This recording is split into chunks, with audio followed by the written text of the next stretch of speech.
dia ao ilay Jesosy Kristy miazona niaintsika tsara avy mbola ahafahantsika indray miatrika ny tontolo andro ary tianony raha ohatra ka miatrika ny tontolo andro miaraka aminy ianao.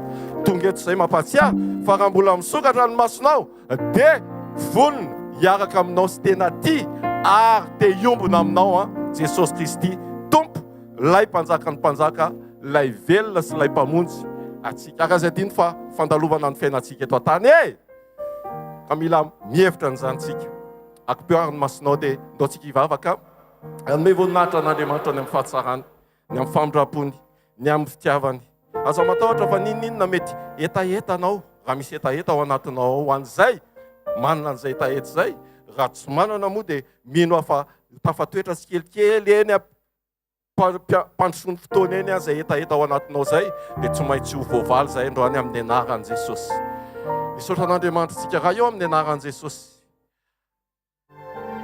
Izany indray no isaorana ianao ilay Andriamanitra mendrika indrindra, ilay be voninahitra, ilay masina, ilay marina, ilay izy hatrizay mandrakizay, ilay velona mandrakizay. Misaotra Jesosy fa ito amin'ity toerana ity indray no fampitoana anay amin'ity anio ity ary amin'ny ampitso ihany koa. Araka ny teninao eo amin'ny toerana izay ampatsahivana ny anarako dia eo no hitahina ho anay. Mino izay tompo fa izany tokoa no antony izao fotoana izao ho an'ny tanàna ny Arivonimamo sy ny manodidina rehetra dia ho an'izany faritra izany no nisiany izao toerana izao, no isiany izao fotoana izao ihany koa, satria Andriamanitra tia ny olona rehetra ianao. Andriamanitra tia an'izao tontolo izao ianao. Andriamanitra ny tia amin'ny tsirairay avy eto ianao, ka izany mbola nampaharetanao ny famindram-ponao noho ny fitiavanao tokoa. Misaotra Jesosy, misaotra fa mendrika nidera sy niatsa voninahitra ianao. Ianao no mbola manome ny hery sy tanjaka, ianao no mbola manome ny fahafahanay mijoro sy ny fahafahanay mandeha, ny fahafahanay mandeha, ny fahafahanay mahita, ny fahafahanay miaina, ary indrindra ny fahafahanay indray mbola mifankahita. So matsara eto amin'ity toerana ity, amin'ity anio ity. Anao ny fotoana, anao ny zavatra rehetra tompo raiso ary aoka anjakanao feno ny fotoana, anjakan'ny voninahitra ka ninninona tompo izay mety mampangeta avy, ninninona ihany koa izay mety mampametram-panontaniana ny tsirairay avy, ninninona mety fiainana entiny tsirairay avy eto amin'ity toerana ity dia ianao ilay Andriamanitra mahafany zavatra rehetra, ilay Andriamanitra tsy voafetra, ianao no hikasika ny tsirairay avy amin'ny valim-panontaniana, amikasika amin'izay ilany tsirairay avy hidirany na ho antsehatra eo amin'ny fiainany tsirairay avy dia anjaka sy hanapaka eo tenao dera sy laza ary voninahitra ho anao irery ihany an'ilay Andriamanitra tsy toa amin'ny anaran'i Jesosy. Amen. Tiaka mampiatsy ho an'i Jesosy. Mahazo toerana tompoko iaraka hifaly isika, iaraka hidera, iaraka hikikiky isika, iaraka hietsika ihany koa ho voninahitra Andriamanitra irery ihany satria matombola nomenainy ianao dia ho an'Andriamanitra izany. Arabo kely no akaikinao aloha tsika mifampiarahaba, za miarabanao avy ity amin'ity micro ty miarabanao fa nio akaikinao mba arabao hoe mba ifanarabanao ve izy hoe faly mahitanao androany hoe teneno izy totio izy dia faly mahitanao. Ok, sika ho iray ao amin'ny tompo ampitiavana, tsy teromina izy tarabaina ampitiavana izy tahin'Andriamanitra ianao hoe teneno izy tahin'Andriamanitra ianao hoe tena tahin'Andriamanitra ianao hoe tena tahin'Andriamanitra ianao hoe tiaka mampitsika ho an'ilay Andriamanitra be fitiavana. Alleluia! Taontsika hika mafy be ho an'i Jesosy.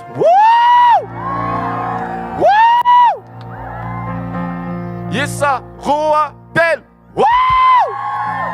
Eo ihany, isa roa telo. Tiaka mafy be ho an'i Jesosy. Mbola ao anatin'ny fanomezantsika voninahitra an'Andriamanitra, vakitsika ny salamo fahatelo amby zato tenin'Andriamanitra izay fahamarinana dia ho ny tenin'Andriamanitra hoe sambatra izay nona sy mangeta hitan'ny fahamarinana fa izy novokisana. Mino fa ho voky amin'ny lafiny rehetra ianao androany, na amin'ny nofinao na amin'ny fanahinao na amin'ny ainao dia voakarakara ao anatin'izany teny izany. Salamo fahatelo amby zato.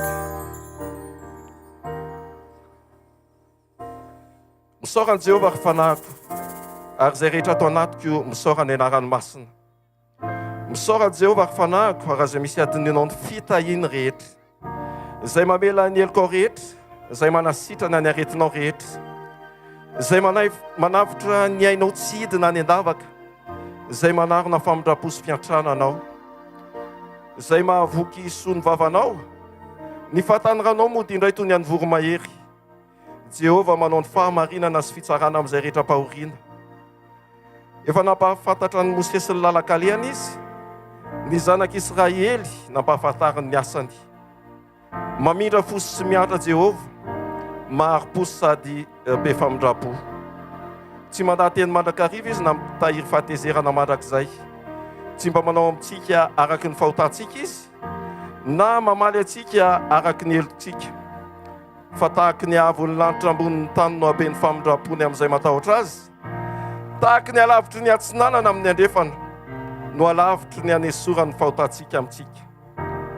tahaka ny fiatrany ray ny zanany no fiatrany Jehovah izay matahotra azy fa izy malala ny toetsika ka mahatsiaro fa vovoka isika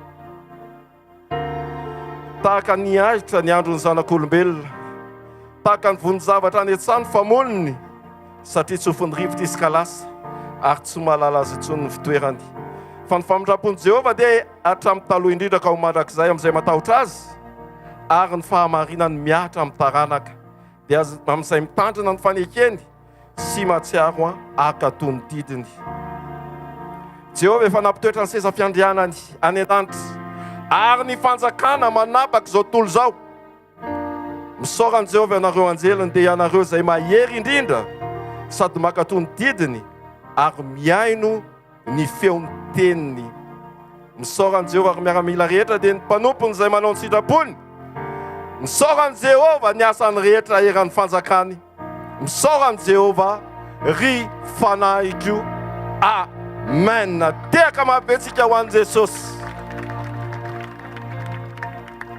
miomany ianao marina hoe isira fiderana mihetsika misira fiderana milanto fiankofana fa ny zava-dehibe indrindra ary ny riko dia ny mba ananonao fahatsapana hafakely androany enao io teny tondrony ao akaikinao hoe enao io hoe mba anananao fahatsapana hafakely androany noho ny amin'ilay Jesosy Kristy tompo tiaka mahavetsika ho an'i Jesosy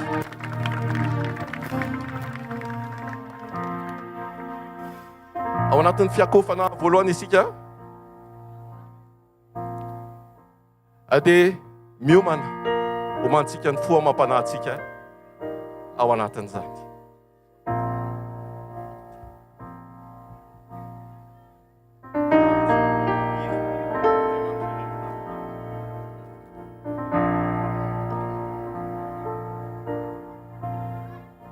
vonina vetsika iaingisika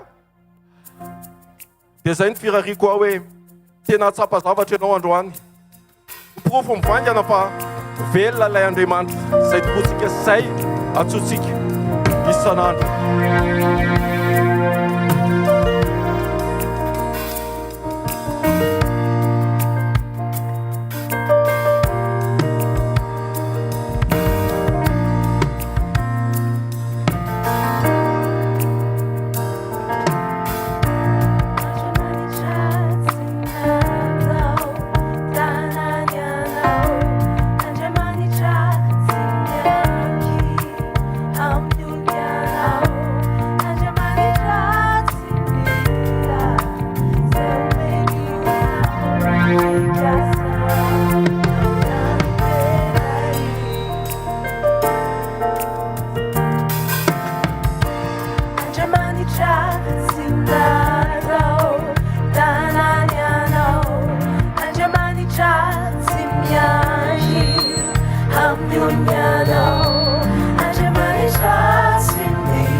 Ianao miterainay, ianao no asandratra eto amin'ity toerana ity.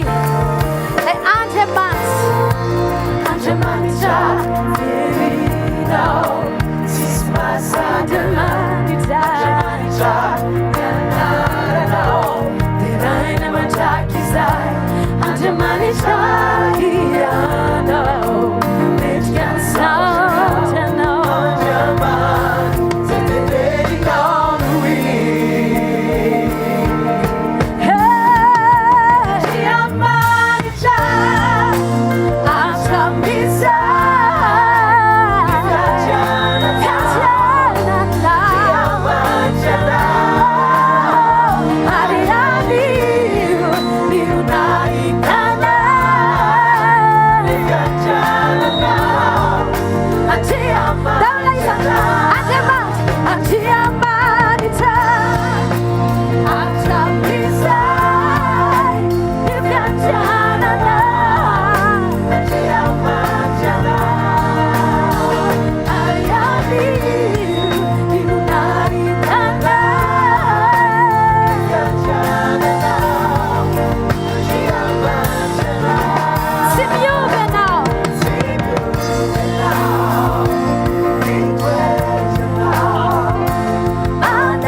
Amen.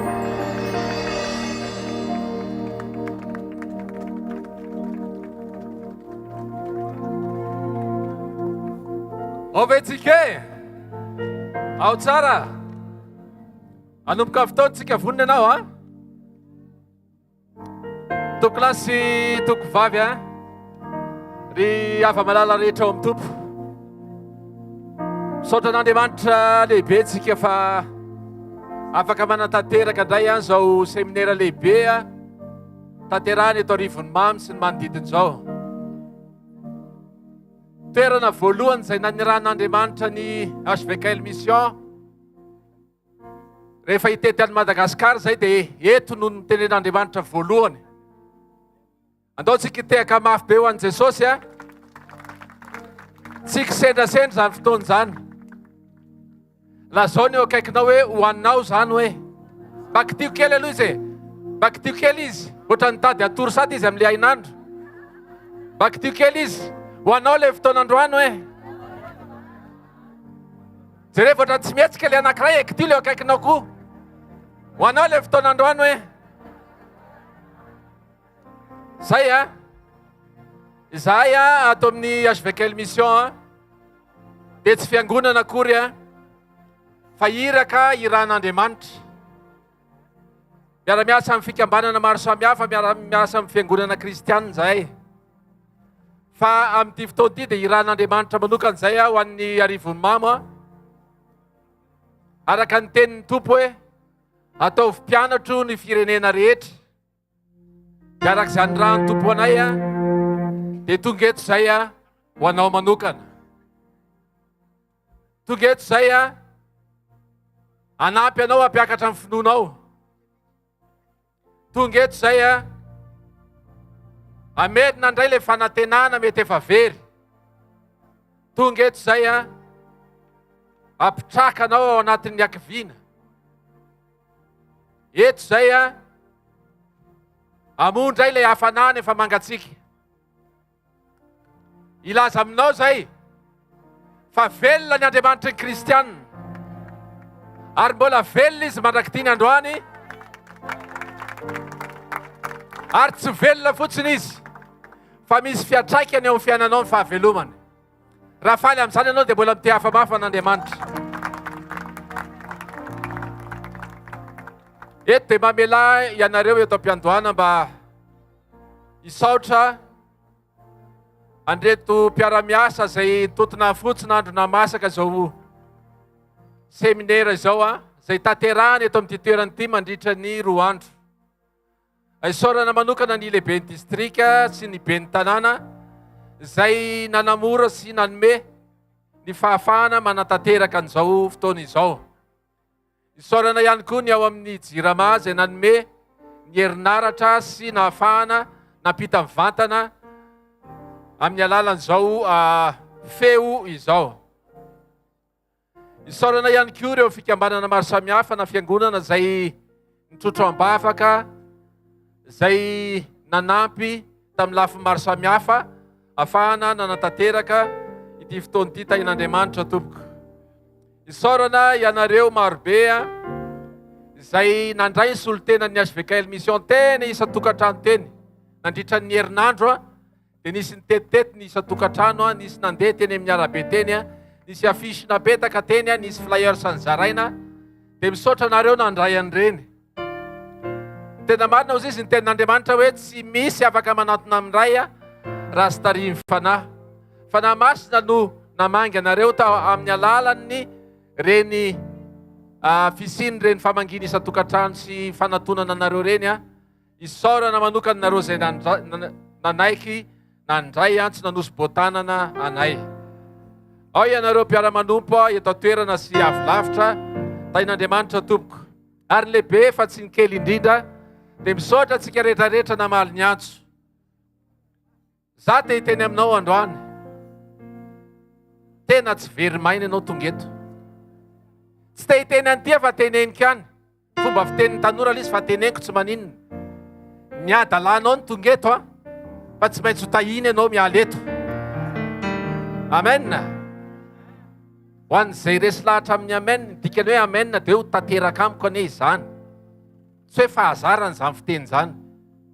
Fa matoa manao amen dia ho tanteraka amin'ny fiainanao tokoa anie izany. Amen.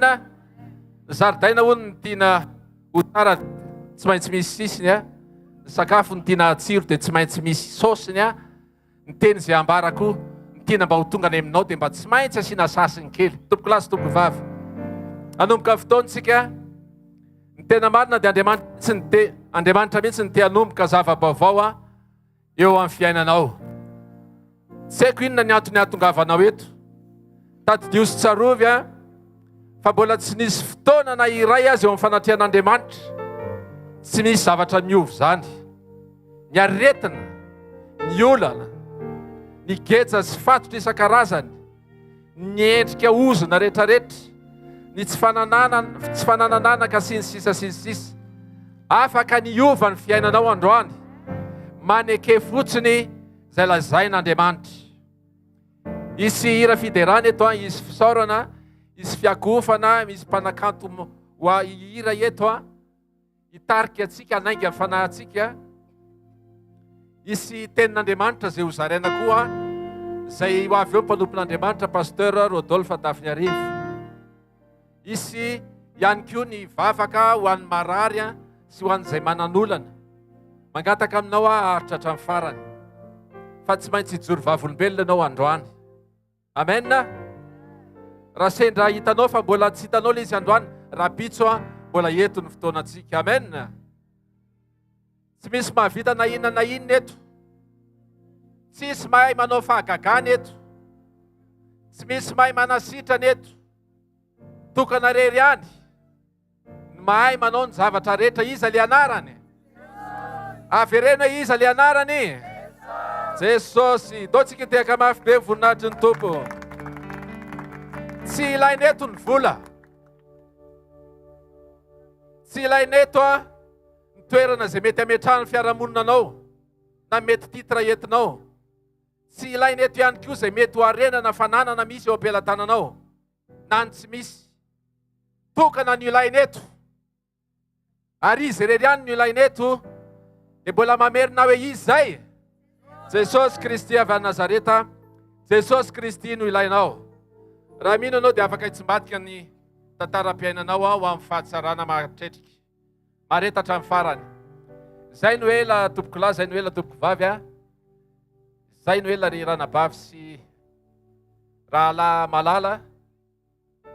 Fa dia ambara amin'ny fomba ofisialy fa misokatra izao seminaire zao voninahitra Andriamanitra rery ihany. Andao tsika tehaka mafy voninahitry ny tompo. Alleluia.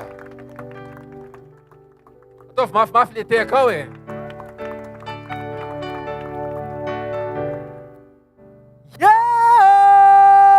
Vernareo fotsiny zay hoe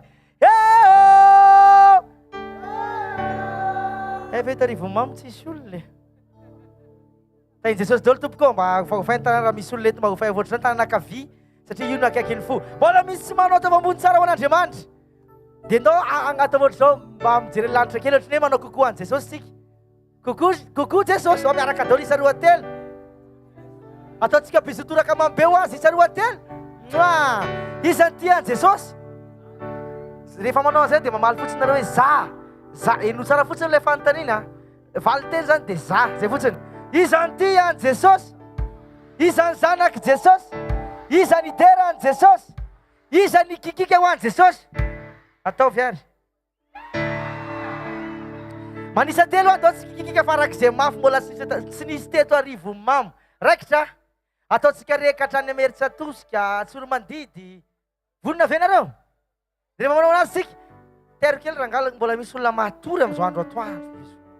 Tero kely izy o tsara venao hoe tanareo androany tsy hanao spectacle. Tena izy tsisy manao spectacle hoe tsy misy olona seho eto androany fa Jesosy niseho eto androany. Tenena aminazy zay teneno mafy aminazy zay na dia efa enina bafla azy. Dia zao amizay tineny tananareo ty ampiantoany rehefa misy ny fiderana aza menatra mihitsy mandihiza ao an'Andriamanitra.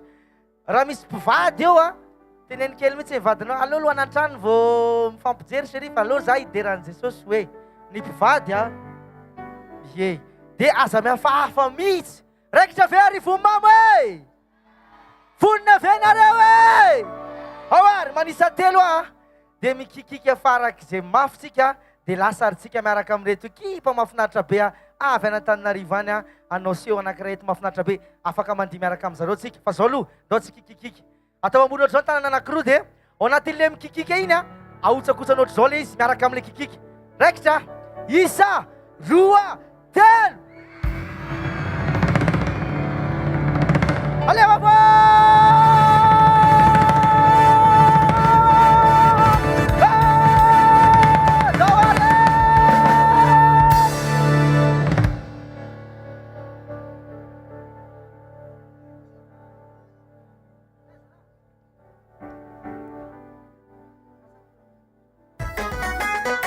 tsika miaraka amin'tia karaha tsika tiako zay.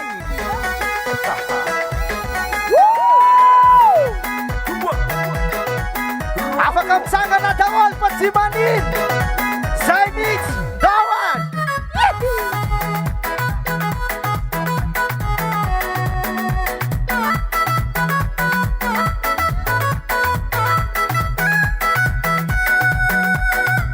Zaho naditiarao nomeno famindrapo fahendreko igny nazahoako félicitation simba mimalo na inora mandalo problemo nakaja Yo tsika miaraka amin'tiaka daholo yo fitiava nomeno simba misabine miaraka mino simba mila valine masoandro tsy vidina mipusaka isanandro zahaza n'olo jiaby rivotra ielana mandavataona maimaipo nanomeny ndao tsika miaraka ambony fahofatana miaraka daholo ay zany tanatsika rehetrarehetra raha faly anao dia atao ambony ohatr'izao fotsiny allo zalay miaraka aminaye allo zalay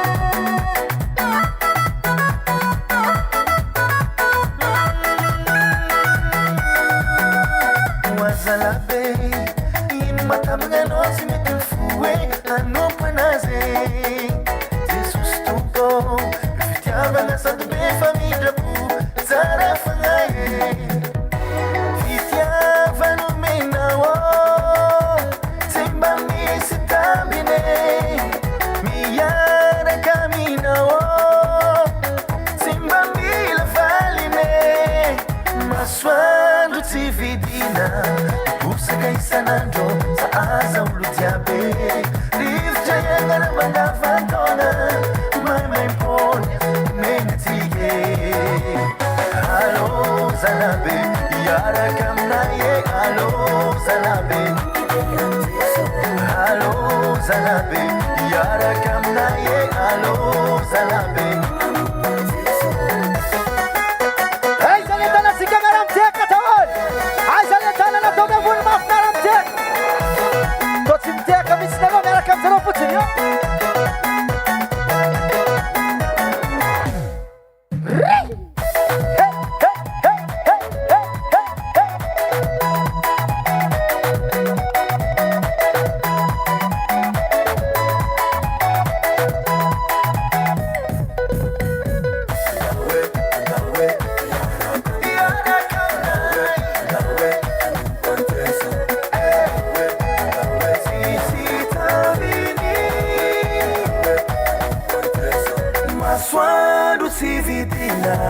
Pusaka isanandro sahaza lolo jiabe rivotra iagnana mandavatona maimaim-pony daofatsika taranatsika ho an'Andriamanitra re alô zalahy miaraka aminaye alô zalahy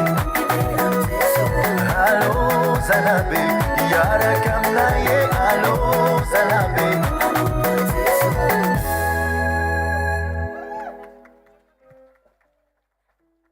tianareo ve nareo ary rehefa hoe mitehaka dia tsy mitehaka koa ary rahantsika tehaka fotsiny hoe mitehaka miaraka amin'ity miakatra ry zalahy aloha hiakatra tahina aloha miakatra hono asiana ritmika kely anareo indray zao aloha hiakatra ty ry zareo amizay mahita daholo ny any lavitra riva misy efa miakatra eny ambony tafitrano ary tandre misola raikitra ary oka rima raikitra ary anareo aza mipetraka atsakany eo ary eo atao mambony tsara mbola misy manao tsara dia zao arahantsika tsy ambikimikina kely eo ary 1 2 3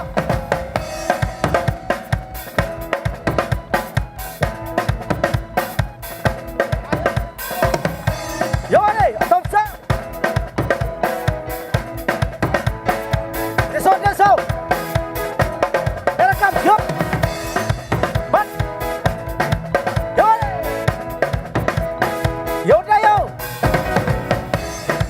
ambony ambany 1 2 3 olona dimy any manao zay to efa tsemboka be nareo koa zany izany tena vonina idiran'Andriamanitra hatsangano ny tanany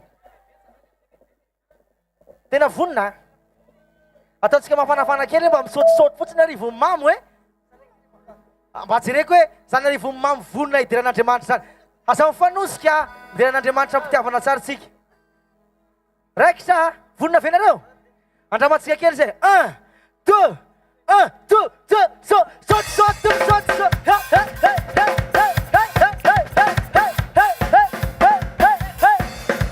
samit miaraka mitira laty tsika eo kola dia eo zay ataony ataontsika re alefa alefa alefa alefa alefa alefa ambonimbony ny tanana ambonimbony ny tanana alefa vona ve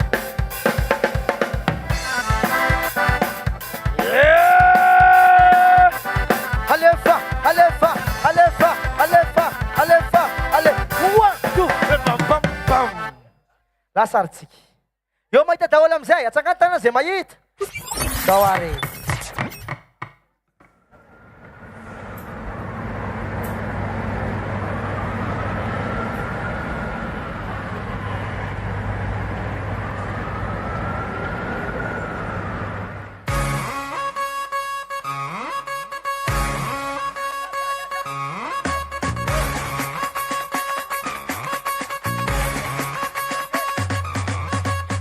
Jezus é tudo, é tu casa não.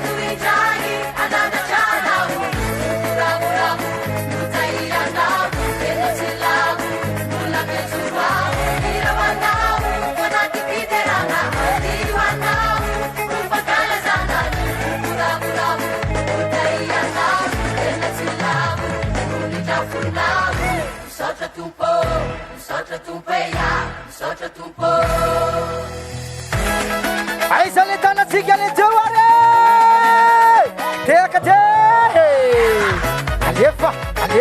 alefa Israel tuliani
Dotatsika mafele teatana Andriamanitra.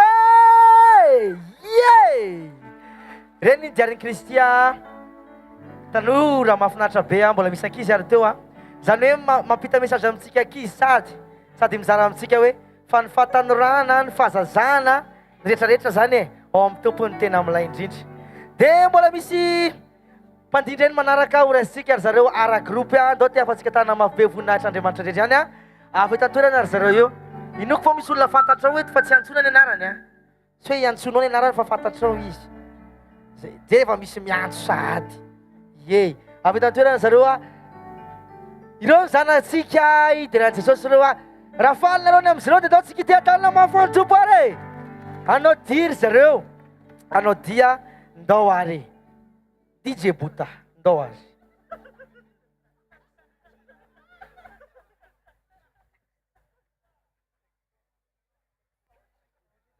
ara groupe mpandihy ho an'i Jesosy lasaritsika mila mitsikitsiky hono nareo dia lasa le ndao azy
Mereka tawon sik.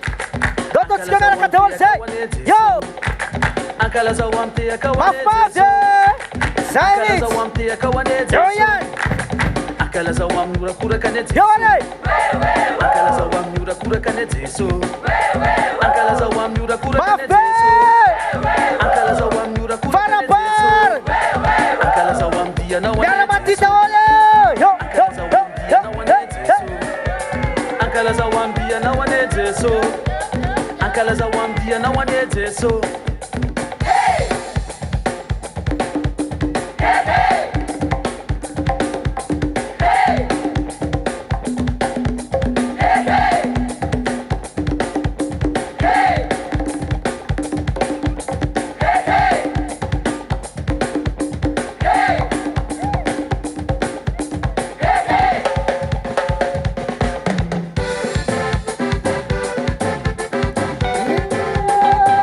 Oh.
Aiza tompoko le tehaka ho an'Andriamanitra ary makasitraka nareo izay nampiatrano anay androany.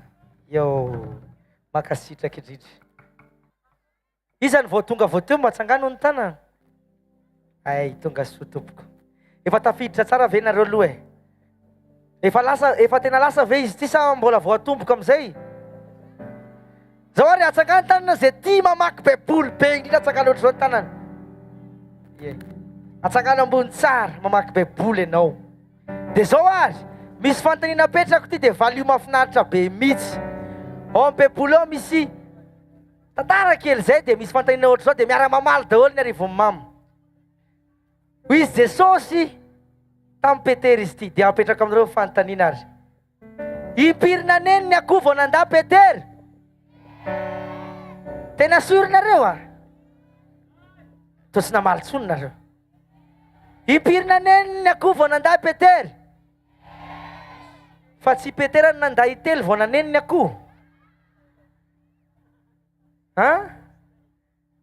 Nareo zany enare ao anatin'ny fampimezana daholo zay toy ny fotoanantsika araka le teneniko teo hoe tsy misy spectacle eto. Tsy misy spectacle eto, tsy misy olona seho eto. Fa tokony ny anarana seho eto. Iza ny anarana zay? Ndao ataontsika mafy be isa roa telo. Mbola tsy mafy zay. Isa roa telo. Isa roa telo. Dia zao, ao vehivavy fotsiny miteny azy mafy be. Vehivavy fotsiny. Isa roa telo. Isa roa telo. Zao ndray ny lehilahy. Ny lehilahy ndray zao sady manao première voix tsara. Isa roa telo. Isa roa telo. Sika etraetra amizay zany ary ataontsika mafy be sady rahantsika orakoraka amin'ny farany. Isa roa telo.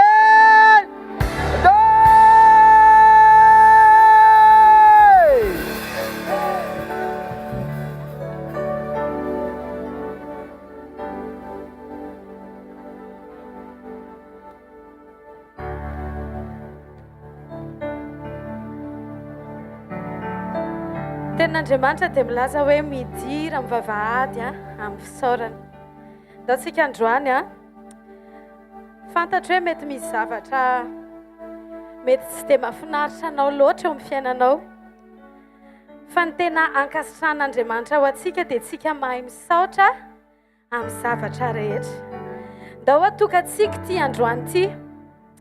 Ny fiankohofana tsara indrindra dia ny fahaizantsika mampangina ny problème, ny aretina, ny tsy fisiana, fa mitodika amin'ilay Andriamanitra pary atsika dia miteny hoe misaotra Jesosy Mety ao anatiny mihitsy ianao amin'izao fotoana izao nefany te hanentana anao izay hoe ndao hisaotra an'Andriamanitra. Tsy voavidy vola ny ray segondra, ny ray minitra. Tsy sinina afaka manana fahefana amin'ny tenantsika isika. Fa izay rehetra ananantsika androany dia noho i Jesosy Kristy. Ao anatin'ity hira ity dia mety tsy hainao ilay hira fa entanay ianao hoe ndao hiara hisaotra an'i Jesosy. Saotra Jesosy ny amin'ny fiainanay, ny amin'ny fahavelomanay, ny amin'izao fotoana manokana izao. Fa eto ianao mamanginy tsirairay avy.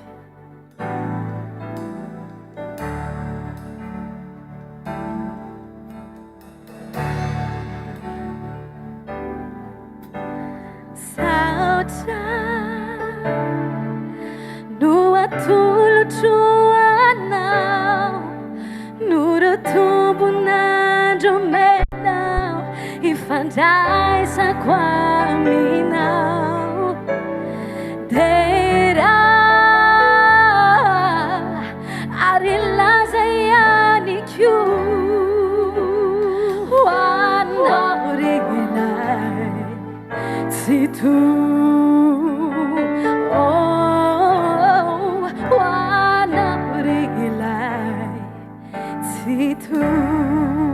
rainao zany ndao hiary lasitsika tsy haiko ny tsy laza ny ato am-poko lazao reo etaeta sy faniriana ratsy zay ka hialy ety teny hoe ho anilanao tokoa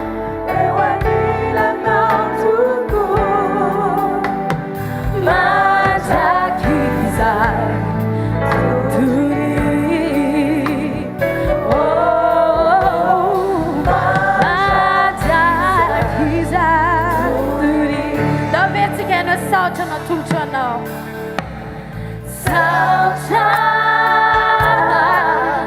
no atolotro anao no ratobona omena ifandraisako aina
Simba mandao you know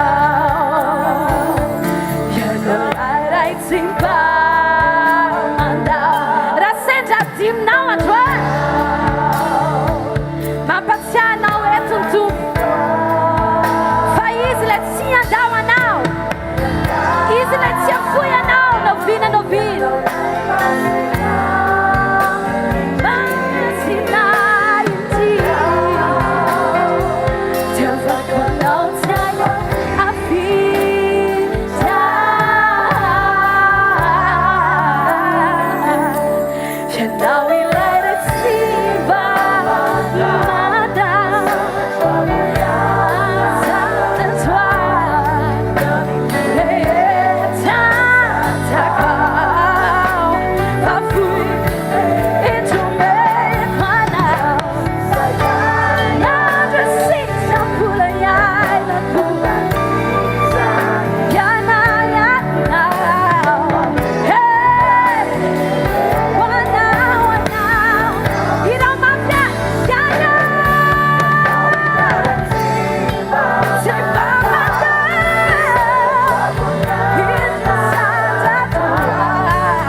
Fui que o mena now.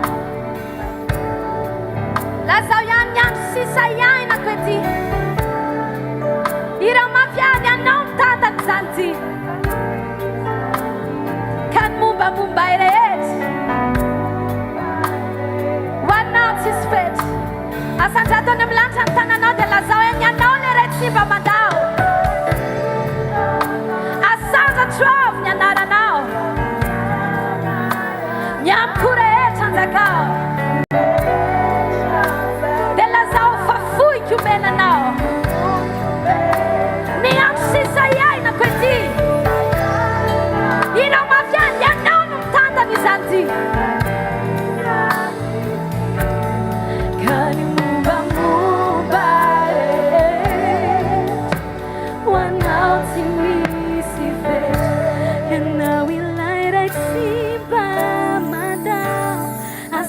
tua bunyana no nyami curet atakao fa fui kumena no ni adisini tebi inuku fiano mitatana kani muba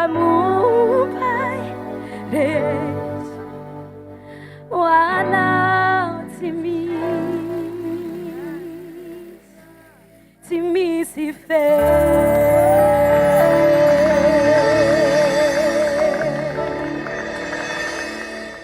Halleluja.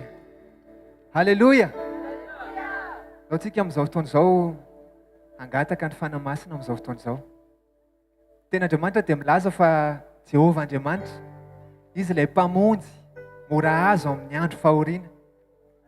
Izy ilay Andriamanitra ato anatintsika, Andriamanitra afaka hitsofoka ao anatintsika tsiraray avy, Andriamanitra eo anivontsika izy.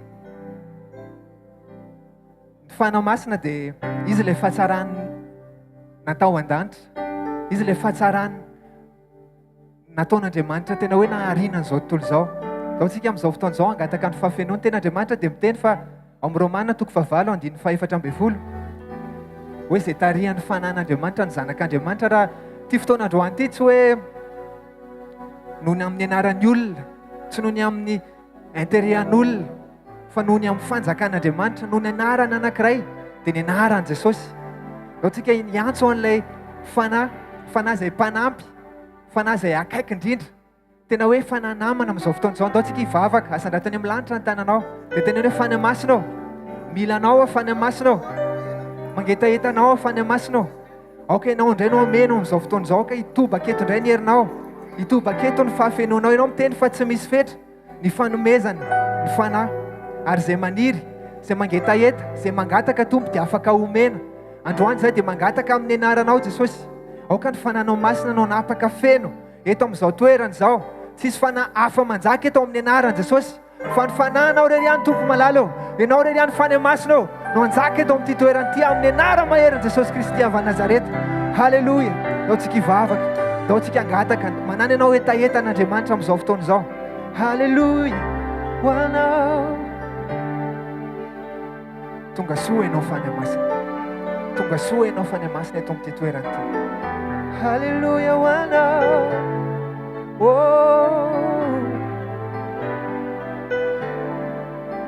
Dao tsika teny hoe fanahy masina tonga soa ianao, hiaraka tsika. Fanahy masinao tonga soa ianao. Zao miandrandra anao zahay, raiso ny toeranao fanahy masina.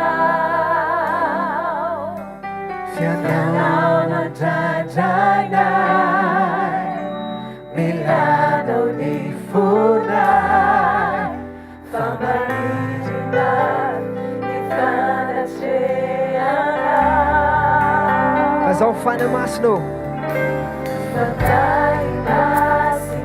tonga soa eto ianao fanahy masina.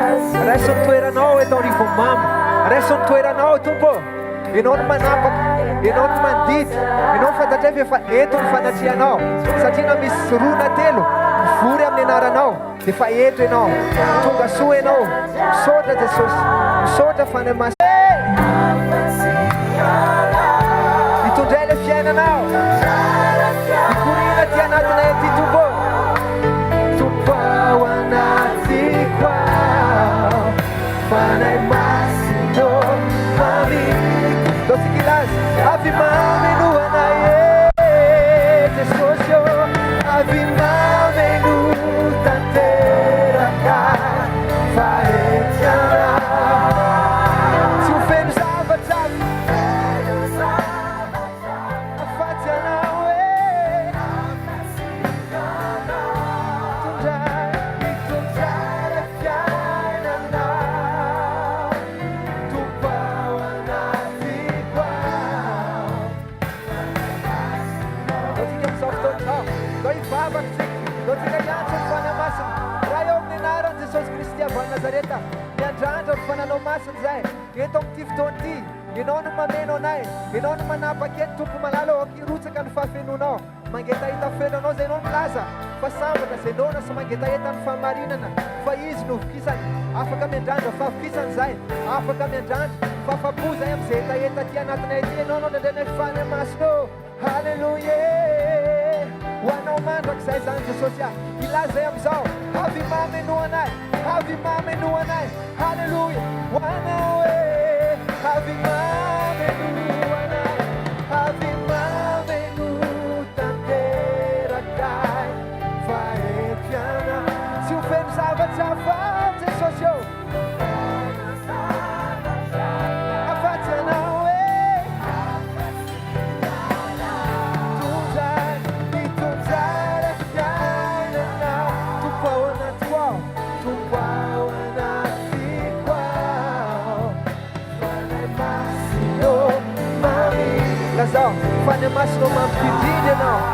masino amamiko indrindra ianao.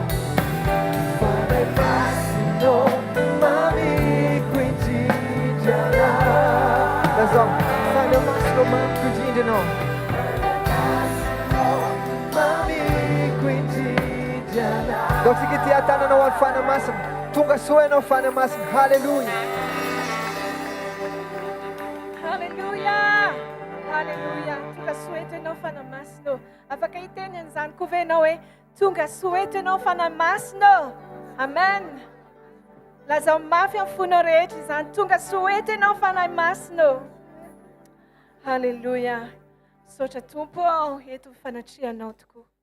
Rehefa tafatoetra ny fiombonanao amin'i Jesosy, na dia misy aza ny tafiotra, na misy aza ny zavatsarotra lalovana, dia ny ahafantarana fa manana an' Jesosy ianao, dia ianao kosa anana fiadanana, anana fitsaharana, izay tsy azo ozongozonina ary fiadanana izay tsy anana an'izao tontolo izao, fiadanana tsy azo amin'ny zavatra hafa na arena na volamena na fananana na zavatra hafa, fa fiadanana izay tsy takatry ny saina izay apetrak'Andriamanitra ao am-pon'ny zanany, izay feno azy. Andaontsika androany arahira hoe na dia hianjera aza ny avoana dia izao hijoro foana satria ny sandrinao no miazona. Amen. Halleluja. Hoy Jesosy aminao hoe fa na dia hifindra aza na dia hihetsika aza ny avoana na hifindra aza ny sisa ny tendrombohitra dia tsy mba hiala aminao ny famindrapoko ary tsy hiala aminao ny fanekem-pihavanako. Amen. Andriamanitra dia tena tia anao. Halleluja. Ny tananao no momba ahy zao malala fa tsy hainao. Reo eloko navelanao zao malala fa tsy hainao. Mety anjera yavona fa izao mbola hijoro foana noho ny heriny sandrinao.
Ilay avo indrindra nefa tena foiny ny lanitra nidina izy hamonjy anao.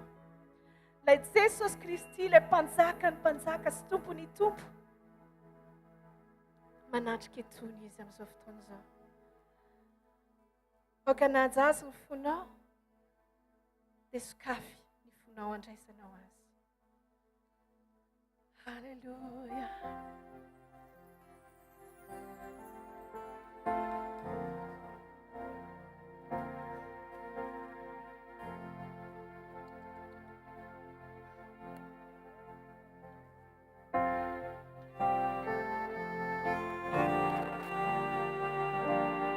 Misy mpanjaka manatrika eto, sokafy ny fo andray azy, ny fiderana no anjakany, ny fahasoavany no anenikantsika. Izy manala ireo enta mavesatra, ireo amboary rehetreo atongony. Misy anarana ambony anarana rehetra, Jesosy Kristy mpanjaka ny mpanjaka.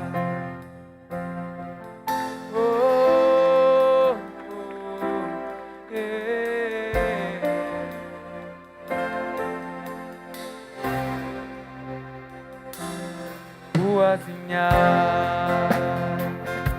sivuni naitra mendrikilay nandresoantsy nalevina itsanana minke fasana tinatazonazy.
Aitazisi mira no mas ufafani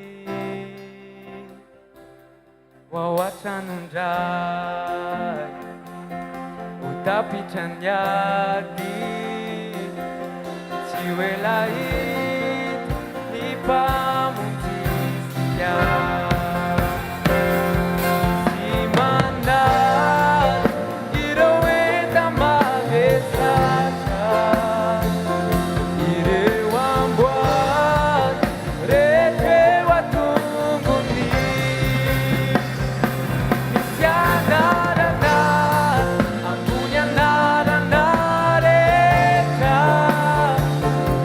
So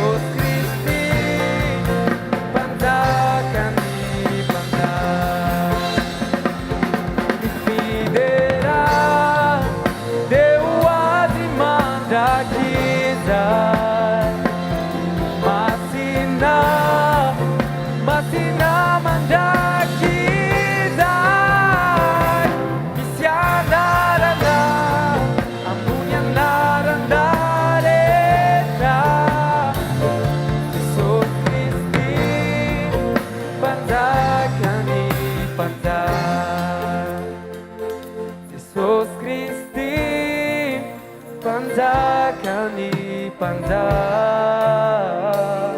Jesus Christi Panzakani panzak.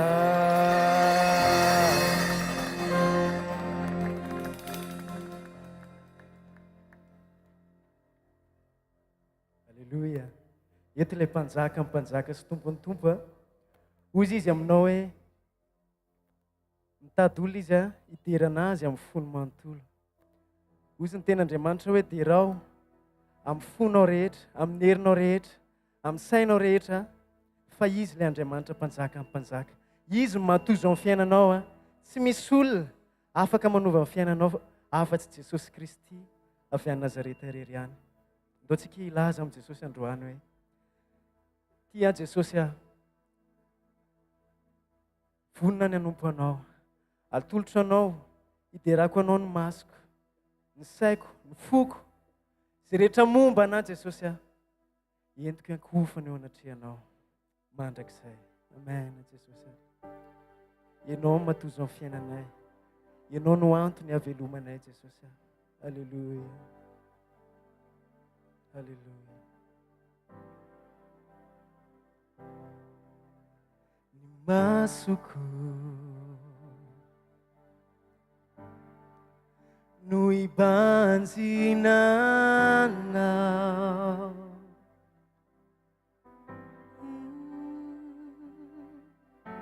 ny sofiko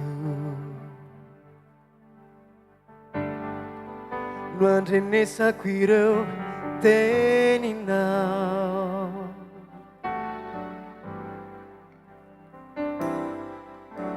Ny oroko fofonaina avy aminao.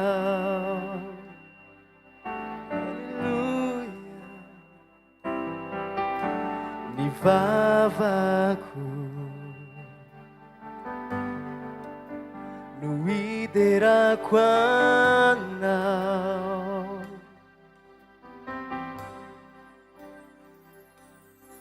Ny tanako no anandratako anao. Ny saiko no isaintsainako ny falebiazanao. Tompo ianao no antony velomako. Tompo ianao no natozao ay, no arinao ao tovendrika mina. Alleluia. Alleluia. Lazao hoe ny masoko no ibanjina anao, ny masoko no ibanjina anao Jesosy, no ibanjinanao. Lazao hoe ny sofiko no andrenesako ireo teninao. Alleluia. Ny sofiko no andrenesako ireo teninao. Ny oroko fofonaina avy aminao Jesosy. Ny oroko fofonaina avy aminao. Ny vavako miderako anao. Ny vavako miderako anao, miderako anao. Afaka manandra tanana ho an'i Jesosy ty. Asandrato ny tanantsika ho an'i Jesosy. Ny tanako no anandratako anao. Tanako no anandratako anao. Saiko ny saintsainako ny falebiazanao e. Ny saintsainako ny tompo ianao no antony velomako. Tompo ianao no natozao no arinao ay. Jesosy oh, endrika mina. Tompo ianao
tompo ianao no natozao ay no arinao ao itovy endrika mina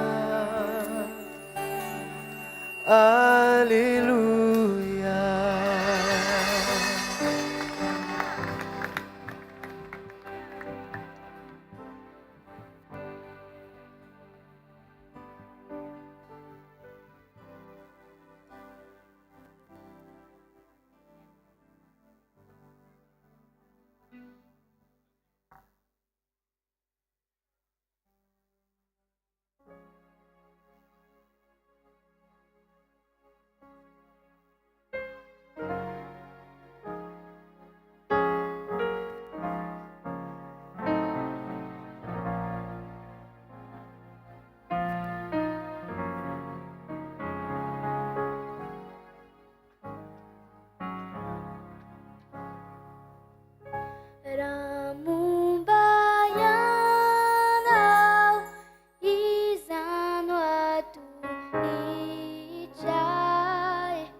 Dotsika dia tanana mafy ny tompo ao anatin'izany a. Raha faly ianao dia mitiafa mafy voninahitra Andriamanitra e! Somary ahorakoraka mafy ho an'i Jesosy e! Averany mafy Jesosy e! Averany mafy Jesosy e! Tiana ianao e! Teneny ny olona akaikinao misy anjara ho anao androany hoe. Dia mitodika amin'ny olona anankiray eo akaiky indray anao hoe teneny izy hoe misy fitahiana ho anao androany hoe. Teneny indray ny ao aorianany hoe misy fiainam-baovao ho anao androany hoe. teny andrany eo alohanao hoe misy famonjena ho anao androany hoe dia tenenao amin'ny hafa hoe feno ho anao ty fotoana androany ty sa tsy zany androany hariva ny fitiavan'Andriamanitra no milokalize anao iny ampitoerana misy zay rehetra tian'Andriamanitra ataovy ambony tsara hoe ny tanany dia afa mahavoninahitry'Andriamanitra mialohany ahatongavanao eto a efa nitady anao Andriamanitra efa nanomana an'izao fotoana izao izy a mba hamonjena anao midika zany a fa raha mifantoka tsara ianao androany raha manolotra ny fonao ho an'i Jesosy ianao androany a dia mino marimarina fa hikasika anao Andriamanitra satria eto izy sa tsy zany avereny hoe eto izy ataovy mafy tsara eto izy e zany sa tsy zany ny teny dia milaza hoe raha misy rona telo vory amin'ny anarako dia eo ampovoany a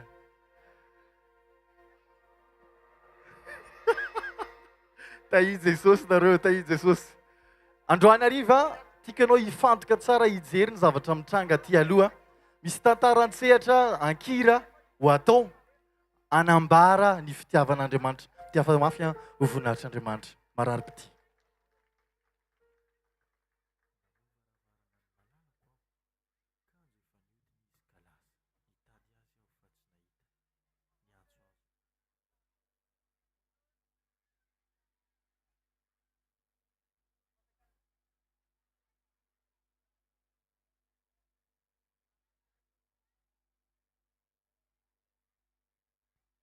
Namovaravarana ny malalako aho, kanjo efa niodiny izy ka lasa.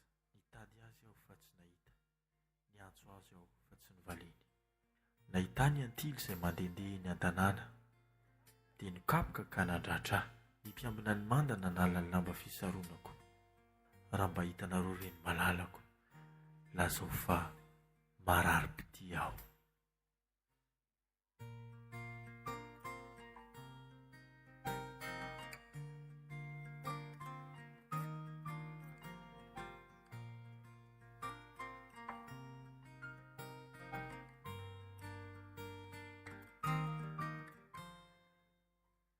Baino kely ane tantarany ty mpanjakira nandreny feo ny malalany hoe voay aho voay fahinja namovaravaranizy kinanjo anefa tsy teo itsony dia nandao ny lapis mba hitady ilay malalany fony dia nandehandeha teny an-tanàna izy nokapona noratrany izy zany anefa tsy natazona azy fa mba hitanareo an'izany malalako izany zao no afatra lazainao any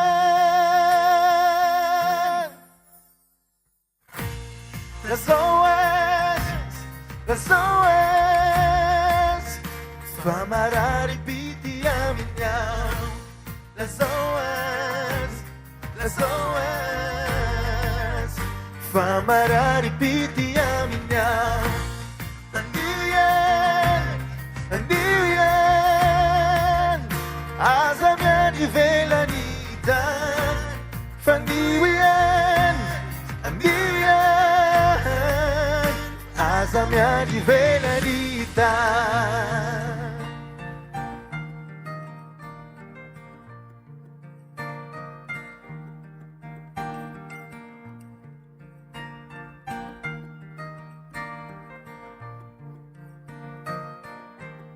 baino kely ane fitinikio ny filazany azy hoe mamy ny fonane na dia niodina sy nanitsaka azy toy ny volamena alaina avy ao ambany ny tany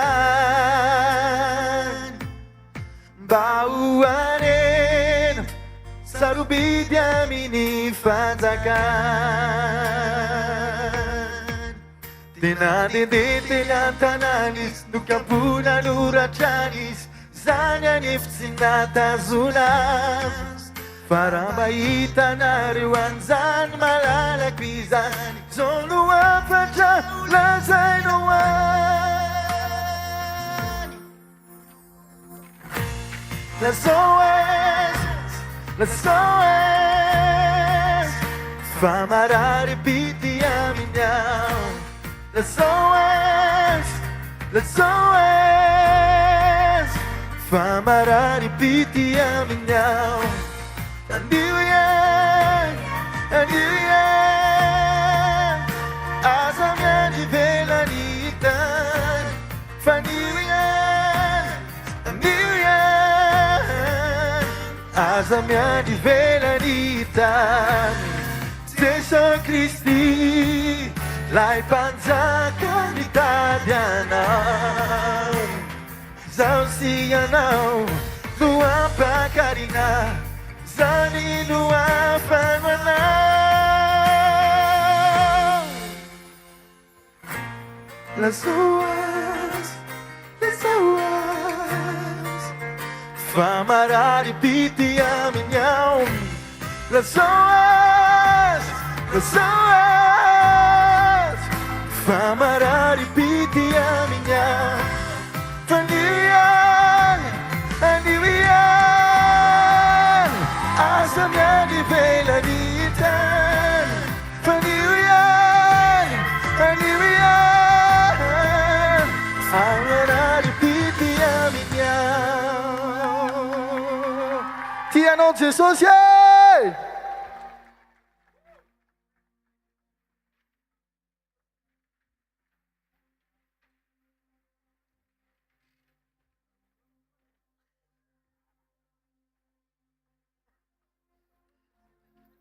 Alléluia! Alléluia! Ndotsika no fofantanantsika any amin'ny lanitra isotra n'Andriamanitra amin'ny fotsika manontolo a. Ny amin'ny fahatanterahany ity fotoanandroany ity. Tsy olombelona nanendry an'ity fotoana ity fa Andriamanitra ho an'ny eto amin'ity tanàna ity a. Zay Arivonimamo no anarany. Andriamanitra no laza taminay. Makanesa ny Arivonimamo. Fa misy zanako tiako vonjena ny Arivonimamo. Tia tsika tsirairay avy Jesosy. Tiako tsika no fofantanantsika any amin'ny lanitra ny voninahitra amin'ny mpanjaka ny mpanjaka sy tompony tompo. Tiako fantatrao fa tiany Jesosy manokana ianao. Nanomanan'Andriamanitra programa tampoka ianao ry Arivonimamo. Satria Andriamanitra efa nisaina talohany nandreny izao tontolo izao. Fa ny famonjena dia tsy maintsy tanteraka eto Arivonimamo io. Androany hariva horakoraka mafeo an'Andriamanitra. Alleluia. Ndao ny antsika isaina an'ilay tantara teo e. Inona ny fanomezana tsara bidy indrindra manetsika an'Andriamanitra anao zavatra faran'izay goavana indrindra. Zay mahalala an'izay dia tsy angano ny tanany. Ny fanomezana tsara indrindra dia Jesosy Kristy. Rehefa raisitsika Jesosy, dia zao nataony Jesosy voalohany. Tsy tonga dia mamaha an'izay zavatra ilainao izy hoe te ho sitrana ianao dia sitraniny. Te handray fahagagana ianao dia omeny fahagagana. Te hanakarena ianao dia omeny arena. Tsy zany ny ataony Jesosy voalohany. Vonjeny ianao dia ampitainy ao anatinao ny fiadanany. Zao no lazainy Jesosy. Ny fiadanako no omeko anareo. Ny fiadanako no navelako anareo. Raha manaiky ianao androany, andray ny fiadanany Jesosy ao anatinao. Rehefa manaiky ianao androany, andray an Jesosy ho tombo sy mpamonjy ny fiainanao manokana. Dia zao ny zavatra mitranga. Reo zavatsarotra rehetra iainanao androany ho valian'Andriamanitra eto amin'ity kiantsy ity amin'ny anaran'i Jesosy. Ahoana fisehon'ilay izy? Eritrereto ty fahamarinana ity. Zao ny zavatra mitranga. Zanak'Israely tsy maintsy hiampita ny ranomasina mena. Dia hozy izy Andriamanitra tamin'i Mosesy. Teneno amin'ny zanak'Israely mba hanampiadanana aloha. Nareo ho hoe angina, nareo hiadana, za no hanome anareo za hozy izy Jesosy anao fahagagana sy hamonjy anareo androany. Inona ny zavatra mitranga? Rehefa nanaiky anova fahatsapana ny zanak'Israely iaina amin'ny fiadanana, tsy anjarany no misaina ranomasina mena sokafana. Ino nataony Jesosy androany hariva? Anova fahatsapana izy melohan'ny anovany ny zava-misy. rehefa manaiky ianao iainao anaty fiadanana androany ariva dia androany ariva ihany Andriamanitra dia ietsika menakavy iara hita ny zavatra ho ataon'Andriamanitra fa hiratra ny jamba andreny marenina ho atsangana malemy ho atanjahana ny reraka raha ianao izay olon'izay miorakora mafeo an'Andriamanitra. Halleluja, halleluja. Ao fofany amin'ny lanitra ny tanao dia atao tsika teny amin'Andriamanitra fa izy nanotrona antsika eto androany, izy niazakazaka eto androany, izy nanotrona antsika eto androany. Tiako ianao Tompo, tiako mifoko manontolo ianao. Ao fofay fotsiny atonoy ny zavatra rehetra, atonoren'i Jesosy mifotsika rehetra. Teneno Andriamanitra androany, tianao Andriamanitra, ianao ny rehetra amiko eo amin'ny fiainako, ianao ny fandriako ambony indrindra. Halleluja, halleluja. Ndao iorakoraka mafy an'Andriamanitra, iorakoraka fety ane androany. Fete androany, fete androany, halleluja.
Hey, na tu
anako naseonao ay fa tsara loatra ianao isaky ny mianao Jesosy io miraky ny atsaranao Miazakazaka manotonay atsaranao tompo Hey! Miazakazaka manotonay atsaranao tompo Oh yeah! Miazakazaka manotonay atsaranao tompo Oh yeah! Miazakazaka manotonay atsaranao Sigarete yarila miazakazaka Yeah! Santa Jesus fayetana La soyana miazakazaka manotonay Miazakazaka Miazakazaka Atsaranao tupo Atsaranao tupo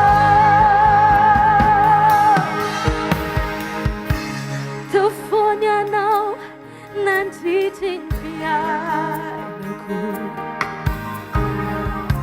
Ny fahasoavanao no mameno ny fisiko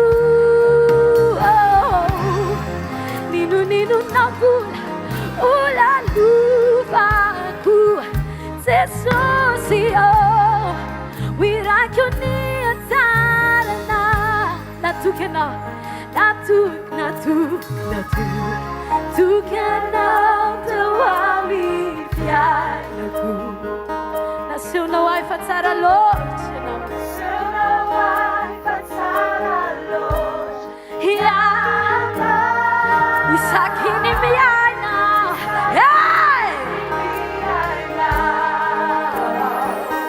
Jesosy Wirako ny atsarana Jesosy Wirako ny atsarana Jesosy Wirako ny atsarana Urakura kama pewa nadema Hallelujah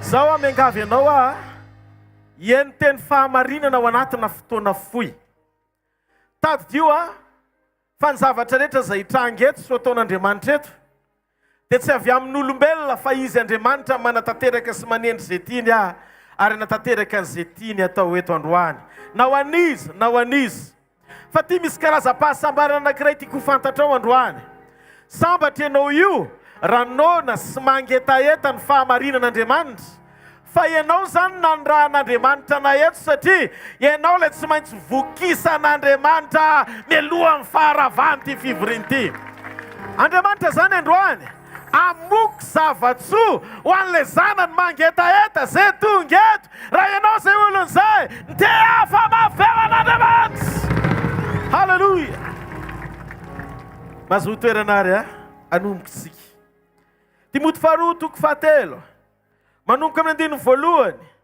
ka hatrany mandininy fa 5:10 fa tsy hovakeko izy rehetra fa ho dingadingansika vetivety zao ny voalaza ny Baiboly fa aoko fantatrao zao faneparany any dia isy andro mahory fa ny olona ho tia tena ho tia vola ho mpandoka tena mpiavonavina miteny ratsy tsy manora isireny tsy misaotra tsy manady zay masina tsy manam-pitiavana mpanontolo fo mpanendrikendrika tsy mahonim-po loza be sy tiany tsara mpamadika krina mpieboebo tia fafinaretana mihoatra no fitiavana an'Andriamanitra manana ny endriky ny toe-panaraka an'Andriamanitra nefa mandany heriny reny koa dia alavy roa eto ny apôstôly Paoly dia milaza hoe andro mahory raha miresaka momba ny andro Andriamanitra mpamantatra toetrandro fa tsy Andriamanitra raha miresaka momba ny andro dia hoe ratsy ny andro rehefa manorana be na rehefa mangatsika be. Fa mahavariana eto Andriamanitra miteny andro maory nefa toetra ny tany sain'Andriamanitra. Olona ny resahany nefa ny andro lazainy fa maory. Inona ny tiany Baiboly lazaina ry havana? Baiboly dia milaza fa amin'izao andro faran'izao melohan'ny iverenan'i Jesosy Kristy any amin'ny lavany lanitra apakatra ny fiangonany. Dia hozy izy ny Baiboly hoe isy andro maory ary mahatonga n'ilay andro aory dia satria meratsy ny olombelona. Ny faharatsian'ny olombelona ry havana manova atmosfera na tontolo mahatonga ny andro maory. Zany ny antony nandran'Andriamanitra anahy. Efa akaiky ny fandravana an'izao tontolo izao. Efa tsy ela dia ity tany ity dia tsy ity tany ity no atao hoe mandrakizay. Misy olona fantatrao teto tany efa elaela niara-ny resaka taminao fa androany tsy eto tsony izy. Tsy fanaperany ity tany ity fa misy ny fiainana oriny ity tany ity atao hoe mandrakizay. Noho izany ny fisian'io fiainan'io nandrany Jesosy anay anairana anao mba hatonga anao hiaina ao anaty fiainam-pahatsarana fa tsy hanohy ny fiainam-paharatsianao intsony. Baiboly dia milaza fa maty teo amin'ny hazo fijaliany Jesosy 2 taona lasay tonga hamonjy ny olombelona rehetra. Taddio ry havana fa ny famoronana voalohany tamin'ny andron'ny Adama, tamin'ny andro Genesis, ty nofo ty nandahan'Andriamanitra. Zay natonga ny ty nofo ty mandova fahafatesana.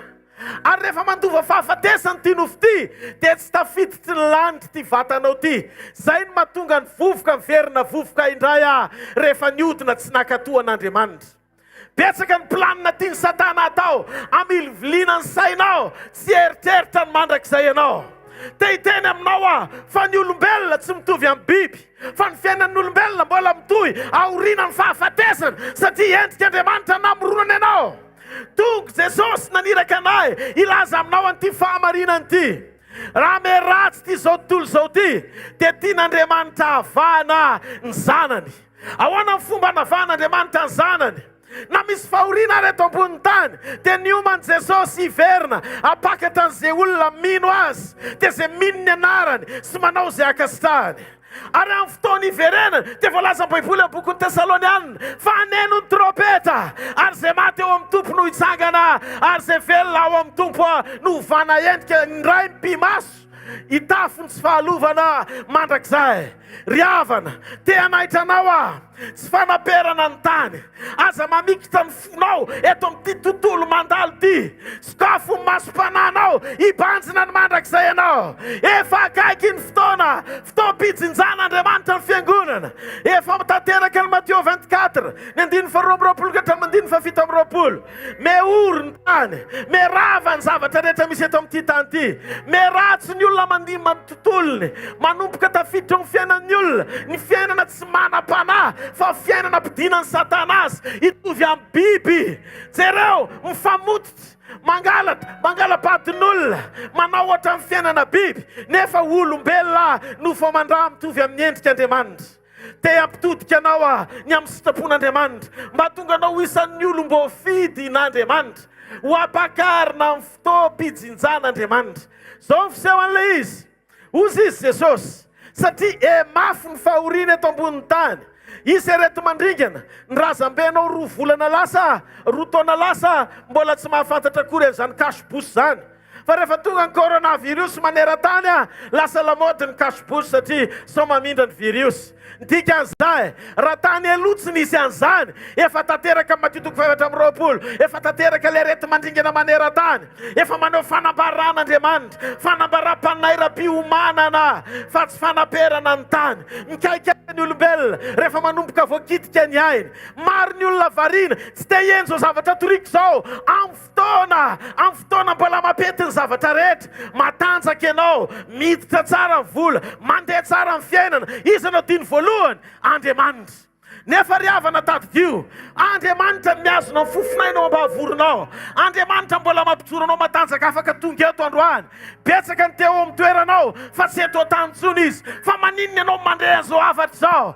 Te hanaitra anao Andriamanitra, te hanaitra anao izy. Tsy hanohy zay lalan-dratsy iainanao intsony, fa hiverina amin'ny fahamarinany satria mehatomboka amin'ny fotoana arakaraky ny androsony ny andro, androsony ny ora, mehifarany zao rehetra zao. Miverena amin'Andriamanitra ny ianareo Rallye-vonimamo. Tia ianareo Jesosy. Any androany zao afatra zao dia ambaran'Andriamanitra sy mety efa-apony tsirairay avy.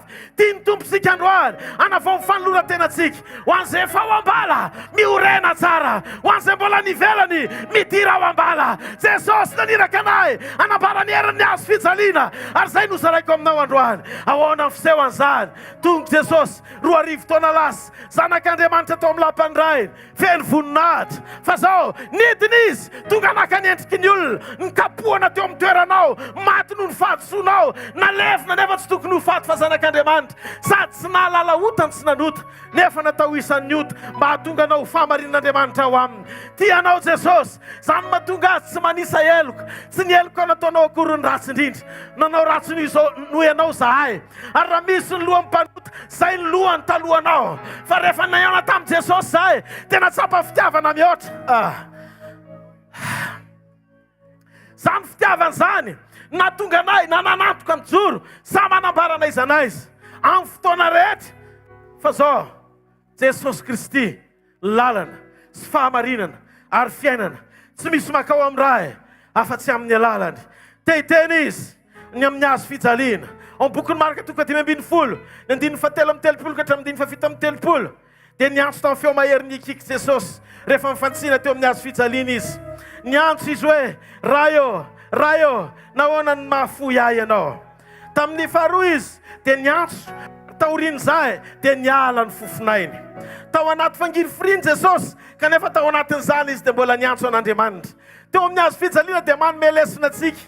Tsy ny fijalianao akory ny tsy vitan'Andriamanitra ny mahazy.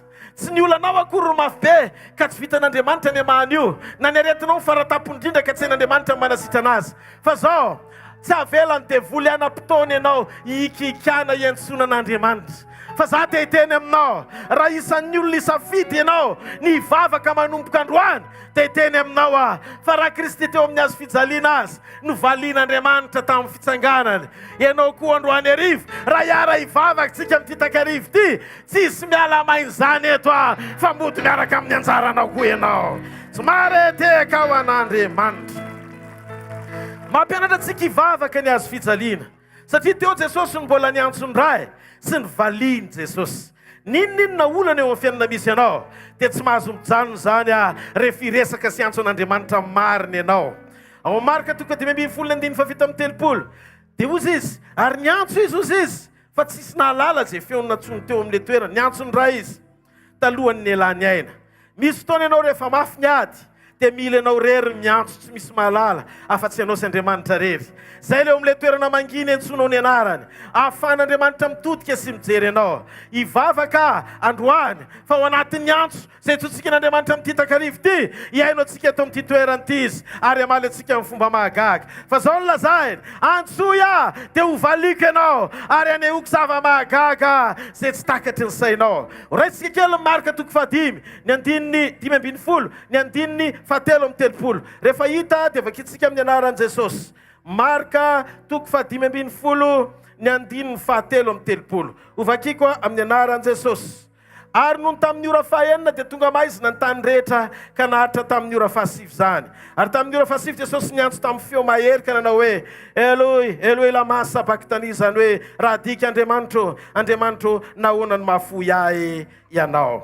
Eto dia te hanaitra antsika amina fahamarinana anankiray. Atsangano ny tananareo. Ozy izy ny Baiboly tamin'ny ora fahaenina. Fa maninona Andriamanitra no niteny hoe tamin'ny ora fahaenina ny maizina ny tany aman-danitra. Ora fahaenina satria tamin'ny andro fahaenina Andriamanitra namorona ny olona voalohany atao hoe Adama. Nalevin'Andriamanitra tao amin'i Jesosy Kristy rehefa naka ny endriky ny nofo Jesosy amonjy ny olona, amonjy ny Adama sy ny taranany. dia tamin'ny ora fahaenina ny maizina ny tany. Zany hoe naverin'Andriamanitra ny Genesis toko voalohany. Naverin'Andriamanitra ny Genesis toko voalohany. Ndiky fa amorona olona vaovao Andriamanitra. Teo amin'ilay andro fahaenina namorona ny olona, vita ny olona, afa-po Andriamanitra tamin'ny andro fahafito. Fa rehefa niodina ny olona ka maty, tonga hamonjy ny olona hiala amin'ny herin'ny fahafatesan'Andriamanitra dia tofoizina tao hoe Jesosy. Ary rehefa teo amin'ny hazo fijaliana Jesosy tamin'ny ora fahaenina, manome chiffre Andriamanitra hoe 6 na 9, manambara fa le enemana tamin'ny andro namorona ny olona voalohany dia tapitra ny fotoana fa naseho teo Getsemane teo amin'ny hazo fijaliana nahafatesan'ilay Adama tamin'ny eliny, ny soloany Jesosy azy tamin'ny nahafatesany teo amin'ny hazo fijaliana, mba hisy amoronan'Andriamanitra le olona faharoa atao hoe zanak'Andriamanitra amin'ny alalan'i Jesosy. Somary eteka ao an'Andriamanitra. Ahoana ny fisehoany? Maizina niverina ny Genesis toko voalohany. Fa rehefa tapitra ny andro fahatelo, nitsangana tamin'ny maty Jesosy, dia nanomboka niainga teo amin'izay le tao hoe misy mazava. Ny misy mazava voalohany dia ny fitsanganan'i Jesosy Kristy tompo tamin'ny maty, izay ankalazaintsika afaka fotoana fohy. Zay endrika nananganana ilay olona vaovao. Zay mahatonga ny Baiboly milaza, izay nandray an'i Jesosy dia nomena hery ho tonga zanak'Andriamanitra, dia izay mino ny anarany. Raha mino an' Jesosy ianao zao dia esorina niala tao amin'ny aizina fa nafindrany eo amin'ny fanjakany zanany malalany, natsangany tamin'ny alalany rehefa nanaiky iombona amin'ny fahafatesany. Ahoana ilay fiombonana amin'ny fahafatesany? Nanombo ny fahotanao sy ny otanao rehetra teo amin'ny hazo fijaliana niaraka taminy. Tiako fantatrao fa nampamon'olona faran'izay enjana azy ianao ka tsy tian'ny olona ho jereny eto amin'ity tanàna ity. Raha androany ianao ny tapa-kevitra indray an'i Jesosy, ohatrany tsy nisy ny fahotanao lasa rehetra satria ny nahatongavan'i Jesosy amonjy ianao ho afaka amin'izay fahotana izay mihitsiny.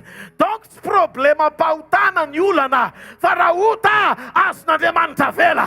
Fa androany ny fanapahan-kevitrao ny olana, manaiky atsafidy venao hiala amin'ny faharatsiana fa handray an'i Jesosy. Fa raha androany ianao ny handray an'i Jesosy, ho atsangan'Andriamanitra ianao ho le karazan'olona vaovao ao aminy, ary tsy sain'ny eloka fendao le olona atao hoe voavela eloka miaraka amin'i Jesosy mandrakizay. Tsy mahareteka ao an'Andriamanitra.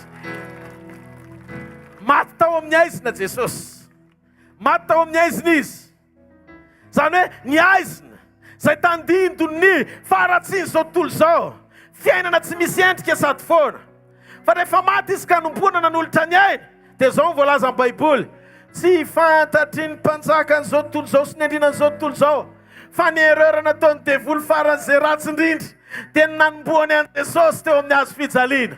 Dia hozy izy ny Baiboly, raha fantatry ny andrinan'izao tontolo izao sy ny devoly fa hoe Kristy Jesosy ny zanak'Andriamanitra ary vokatra mba tonga azy hamonjy ny olombelona rehetra, nanomboana azy teo amin'ny hazo fijaliana, dia tsy nataony izany saingy tsy fantany izany. Misy planina tsy fantatry Satana fa ariary androany arivo. Omenatra izy rehefa tsapanao lanja sy ny hery hazo fijaliana sy ny fitiavan'Andriamanitra anao. Fa rehefa aseho amin'ny tenin'Andriamanitra ny hery sy ny fahefana miafina ao ambadiky ny hazo fijaliana, izy devoly diso-kajy androany. Mieritreritra izy fa mbola hiazona anao mandrakizay, fa androany arivo amin'ny fotoana mitsoran'Andriamanitra anao. Mieritreritra izy fa ho ravany ianao, fa androany Jesosy miazakazaka notrona anao. Mieritreritra izy fa ho piteha amin'ny fiaina-tokantranonao sy ny mombanao ray manontolo. Diso adresy izy tonga tampoka teto Arivonimamo fahamarinana, misapatitaka an'izay satria ho ariary eto, fa raha te hikondane anao izy, hilibere anao Andriamanitra. Tsy mahareteka ao an'Andriamanitra. Miorakoraka mafy ao an'Andriamanitra. Fa inona no angatan'Andriamanitra aminao?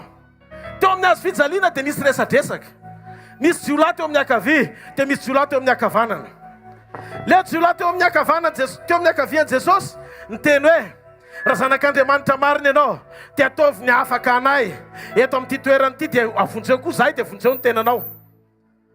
Mahavarina amin'ity jiolahy ray ity, jiolahy manam-pahatakarana, fantany momba an'i Kristy, fa na voafantsika aza ny tongotra sy tanan'izany Kristy izany, zay ny hain'ilay jiolahy. Dia mavita mamonjy ny hafa izy eo amin'izay toerana amantsiana azy, manam-pahatakarana le jiolahy. Fa inona ny nararaka an'ilay jiolahy? Tsy hoe ny fahatakarany, fa ny fitadiavany an Jesosy voafetra teo amin'ny nofony. Zany hoe tsy teo menatra izy, tsy teo afa-baraka izy, mba teo rôlina izy fa nanao fahadisoana aza dia tafavoaka foana. Zay fomba fisainana zay mahatonga an'ilay jiolahy tsy nafahany Jesosy. Fa ilay jiolahy teo amin'ny ankavanany ray niteny hoe ozy izy maintsy an'ilay jiolahy namany, letsy tsika senao ane tena nanao adalàna matoa voafantsika eto fa ty olony ty tsy nanao ninina mihitsiny. Dia zao nataony jiolahy io, totika izy dia niteny tamin'i Jesosy. Jesosy ozy izy, tsarovy rehefa tonga ao fanjakanao ianao. Wow! Totika Jesosy tonga dia niteny tamin'ilay jiolahy, androany zao eo namiko any paradisy ianao. Zany hoe sauve ilay jiolahy. Ny akta nataon'ireo olon'ireo sy ny zavatra nataony mitovy, niara-nangalatra izy roalahy reo. Fa zao nivokatra ny alany teto ambony tany sy mitovy. Ny anankiray mpangalatra nanapahatakarana mandrakizay tafavoaka. Azo ny plan'le azo fijaliana. Fa ny azo fijaliana kay eo Jesosy no anova fiainana, anaisitra ny olona tsy ao ambanin'ny fahafatesana faharoa mandrakizay, fa eo Jesosy no amonjy ny olona mba ho voafafa ny mielony dia ho tafita ao amin'ny mandrakizay izy. Dia zao ny zavatra nitranga, ny fahatakarany jiolahy io na tonga azy voavela heloka, sy tonga dia mifankahita tamin'i Jesosy tany paradisa. Tsy fantatra hoe izy ianao no tonga eto, fa reo ilay karazana endriky ny fiangonana mino ny azo fijaliana. Samby voafantsika teo amin'ny azo fijaliana daholo tsika nan'olo tena, fa misy ny voafetra eto tany fotsiny vision-any.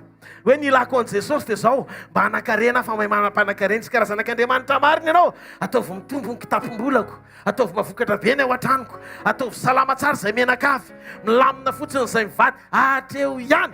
Fa ny aina amin'ny sitrapon'Andriamanitra tsy ao anaty programany satria tsy tafiditra ao anatin'ny plan fisainany sy ny fahendreny mihitsy, zany hoe isaina fiainana aoriana zao fiainana zao zany.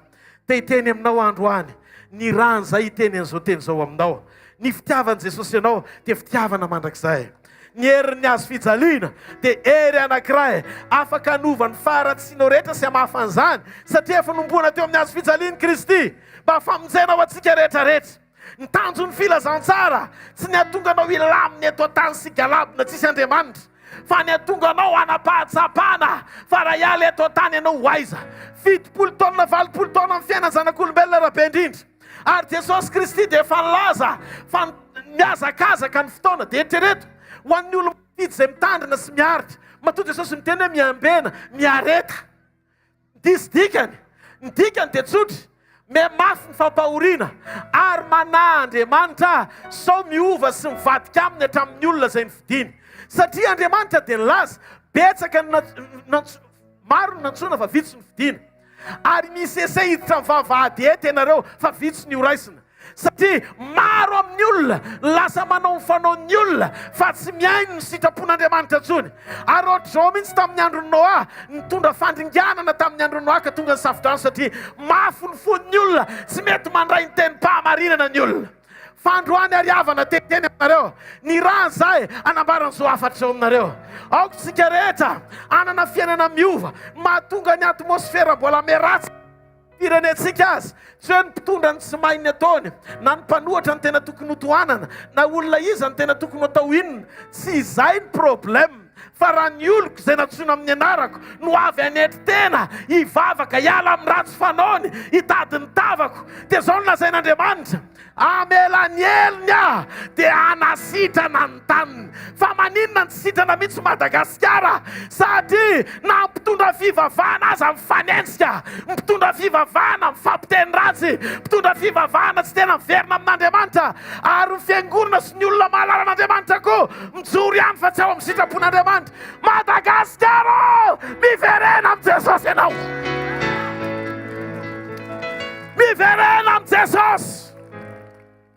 Andaontsika tsy hanondro ny hafa, andaontsika indray fanapahan-kevitra miainga amintsika, sady zany aza mampandefitra amin'ny fahamarinana, atsaro ny alatra, atsaro ny fitsangatsangana, atsaro ny fiainam-palotona, atsaro ny tsy fijoroana, atsaro izay zavatra mavetaveta eo imason'Andriamanitra. Mety afatra ho anao zao Arivonimamo, manambara an'izao aminao tianao Jesosy, maniraka izy ilaza aminao, miverena amin'Andriamanitra ianao.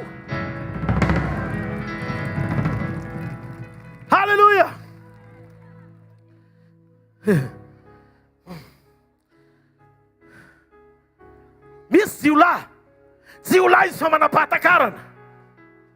Tsika tsisy olo marina anao zay namitory fahamarinana. Fa olomeloko anovaina matsapa tena. Fa mitondra famonjena ka tokony izara tsy maharety ka ho an'Andriamanitra. Tsy nataontsika mahatonga antsika mijoro io misy marina mitory ny tenin'Andriamanitra. No, tsy marina fa mba namarinina ohatranao koa.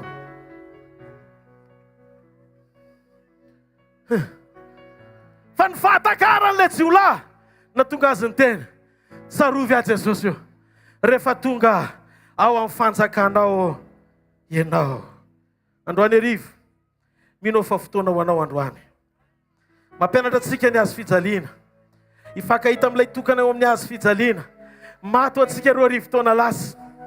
Teo amin'ny azo fijaliana no nitondran Jesosy ny fahorintsika. Ny azo fijaliana plus ny dikan'izay raha androany arivo ianao no nanapa-kevitra andray an' Jesosy hitodika eo amin'ny azo fijaliana ka naiky ny fotoana anankiray izay niainany an'izany 2 arivo taona lasa nitondrany fahotanao satria maty teo amin'ny toeranao izy. Dia zao io fiainana tsinitsininy androany plus Andriamanitra fotsiny dia mety be misy. Tsy maharety aka ho an'Andriamanitra. Plus Andriamanitra fotsiny io dia mety. Halleluja. Jereo fa tamin'i Jesosy teo amin'ny azo fijaliana dia nasiana soratra teo amin'ny azo fijaliana hoe Jesosy Kristy mpanjakan'i Jiosy. Ny mago no niteny an'izany fa tsy Jesosy tamin'ny voateraka izy. Hoe Jesosy Kristy mpanjakan'i Jiosy. Aiza ozy izy le mpanjakan'i Jiosy niteraka maintsy an'i Herôda. Zay no natonga an'i Herôda niazakazaka nandringana ny lamadoa tao Betlehema ny Jodia. Zay toerana naterahan'i Jesosy. Satria niteny mago hoe aiza mpanjakan'i Jiosy. Fa nahavariana Jesosy sy niteny mihitsy ny maha izy azy raha tsy tamin'ny fotoana nanompoany nanolotra ny tenany ho fato antsika. Teo anatrehany Pilato izy, teo anatrehany Herôda izy, nanontany zareo. Ianao ve mpanjakan'i Jiosy? Dia ozy izy rehefa avy eo voalazanao. Ary rehefa teo amin'ny ato fijaliana dia napetraky Pilato, namoaka didy izy, ametahana an'ilay hoe mahampanjakan'i Jiosy azy teo amin'ny azo fijaliana. Ny mahampanjakanao azy tsy tamin'izy nandeha nitoroteny sy nanao fahagagana ary nanambara fampianarana nandehandehananao soa. Fa ny pirofo ahavitany mission mijenanao ka nanomboa ny fahotanao teo amin'ny azo fijaliana. Izy ny mpanjaka atsika ary tsy misy afa-tsy izy no hijena atsika ary tsy misy afa-tsy izy no hanafaka atsika androany ariva ary tsy misy afa-tsy izy no hanotrona atsika. Jesosy Kristy avy any Nazareta, mpanjaka ny mpanjaka, tompony tompo dia afa mafeo azy. Halleluja. Halleluja. Farany ozy izy tamin'ilay jiolahy lazaiko aminao marina ozy izy. Tsy niteny tsony izy hoe marina dia marina tokoa. Tamin'izy nandehandeha teto ambonin'ny tany dia isaky miteny Jesosy dia lazaiko aminareo marina dia marina tokoa vakio ny Baiboly. Fa teo ihany Jesosy no niteny hoe lazaiko aminao marina tokoa fa anio dia eo namiko any paradisy ianao. Hamanino Jesosy niteny hoe marina indray mandeha ihany tamin'ity indray mitoraka ity satria hitan'i Jesosy fa vita ny mission mpamonjena.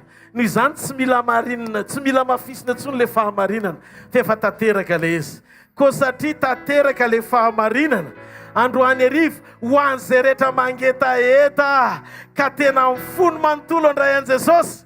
Aza misaina ianao hoe za ve mba tian'Andriamanitra manomboko zao aza apetraka any an-tsainao tsony zany. Tiany Satana ho fatorana ianao konga tian'Andriamanitra. Ianao zao efa inenina nanalaza azy. Ianao zao efa impiry ny odina. Lehilahy firy niaraka taminao, raha lehilahy ndray ianao rehefa mpahamon'olona firy io. Ianao ve mba ho tian'Andriamanitra? Jereo ary ty ataonao zavakely oatra ninona mivononao. Ty zany bitsiky ny devoly anakanananao tsy androso. Fa zao no tiako lazaina aminao. Jesosy Kristy tamin'izy naka ny endriky ny olona dia tonga hamonjy ny olona izy. Ary tamin'izy naka ny endriky ny menarana, ozy izy hoe tahaka nanandratana menarana varahana, mba ho hitan'ny olona rehetra ka namonjena azy tamin'ny nanakera menarana mahafaty azy. Toatray koa ny zanak'olona naka ny endriky ny ota izy ary natao ota mihitsy ozy izy Paoly mba hahafahany manamarina anao. Ny dikan'izay tsy ny fahotanao mafy indrindra ka tsy vitan'Andriamanitra ny hamela azy. Miangavy ianao ao ny eloko ny tenanao androany fa ny raha na hiteny aminao an'ity teny ity raha androany ariva ianao nitapa-kevitra teny iverina amin'ny Jesosy marina anambara ao am-ponao fa milanao a Jesosy eo tsy ataoko anganongano le izy tsy ataoko parti ny fivavahana hoe za naraka ny anina nanaraka ny anina tsy hoe misy atoko mpivavahana akory eto fa nitorina eto tsy atoko mpivavahana Jesosy Kristy avy any Nazareta nitorina eto sokafo ny fonao aza miandry ela be raha izy Jesosy tompo mpamonjy ny fiainanao androany eka mifadisoanao fa raha vo androany ianao no miteny amin'ny Jesosy eto androany hoe raiko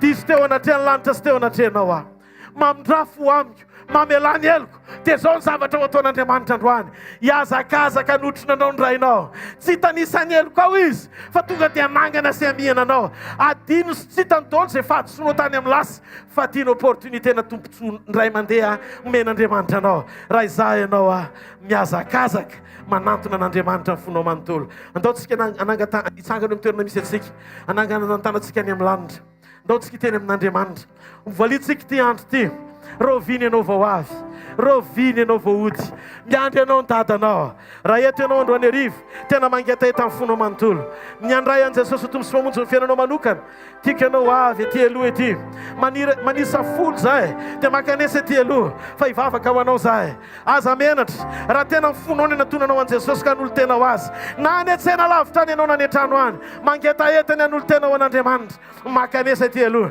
hivavaka ho anao zahay anampy ianao ny amin'izany Ty miantsony ray hoe nakaizo mo zay zanako izay isan'andro ny famindram-pony ianao ane dia tsy afakampo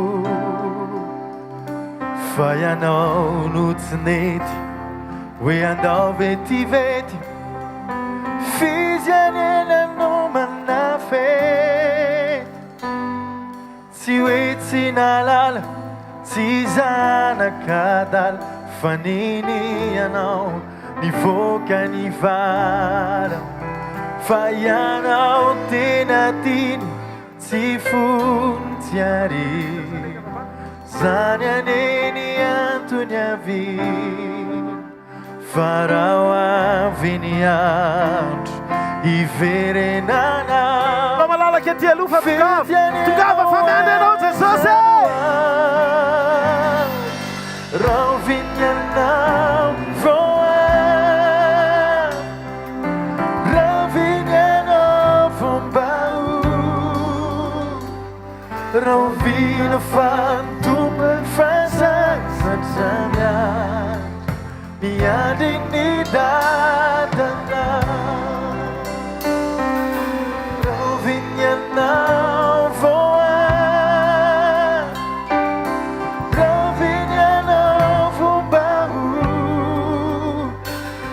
Rovina fani tupe frasa satramia miadi ni dadanao mbola afaka mandrosa telo ianao naiza misy ianao fa mbola malalaka ety aza menatra fa fanekeny fanaovanao amin'Andriamanitra zany ataovy amin'ny fo manontolo fo mangeta ety fo maniry tanteraka any andray mikasika Andriamanitra sy hitoeran'Andriamanitra ao anaty halleloja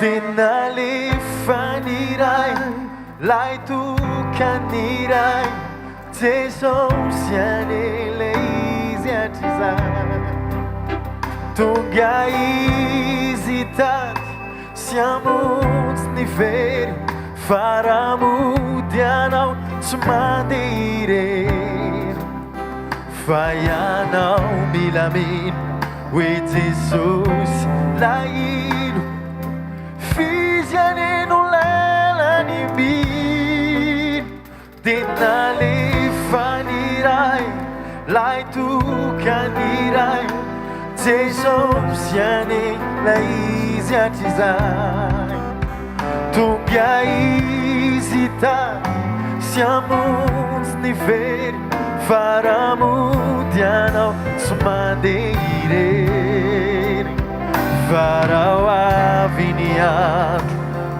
iverenanao fitianeno hoe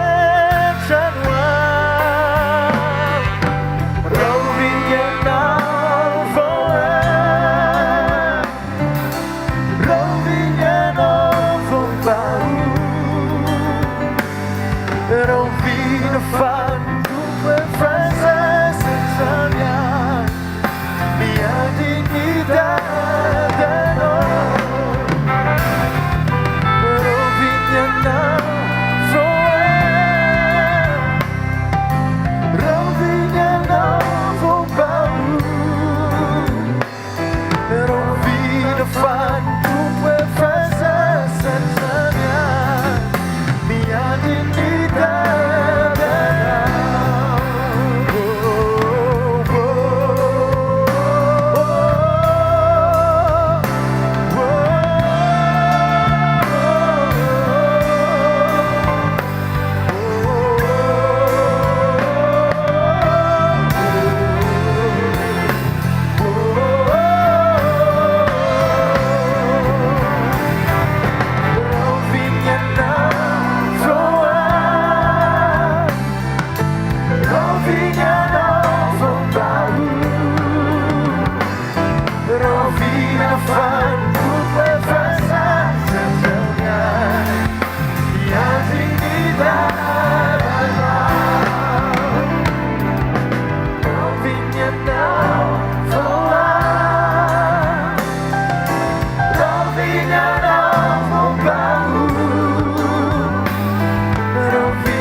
Alleluia.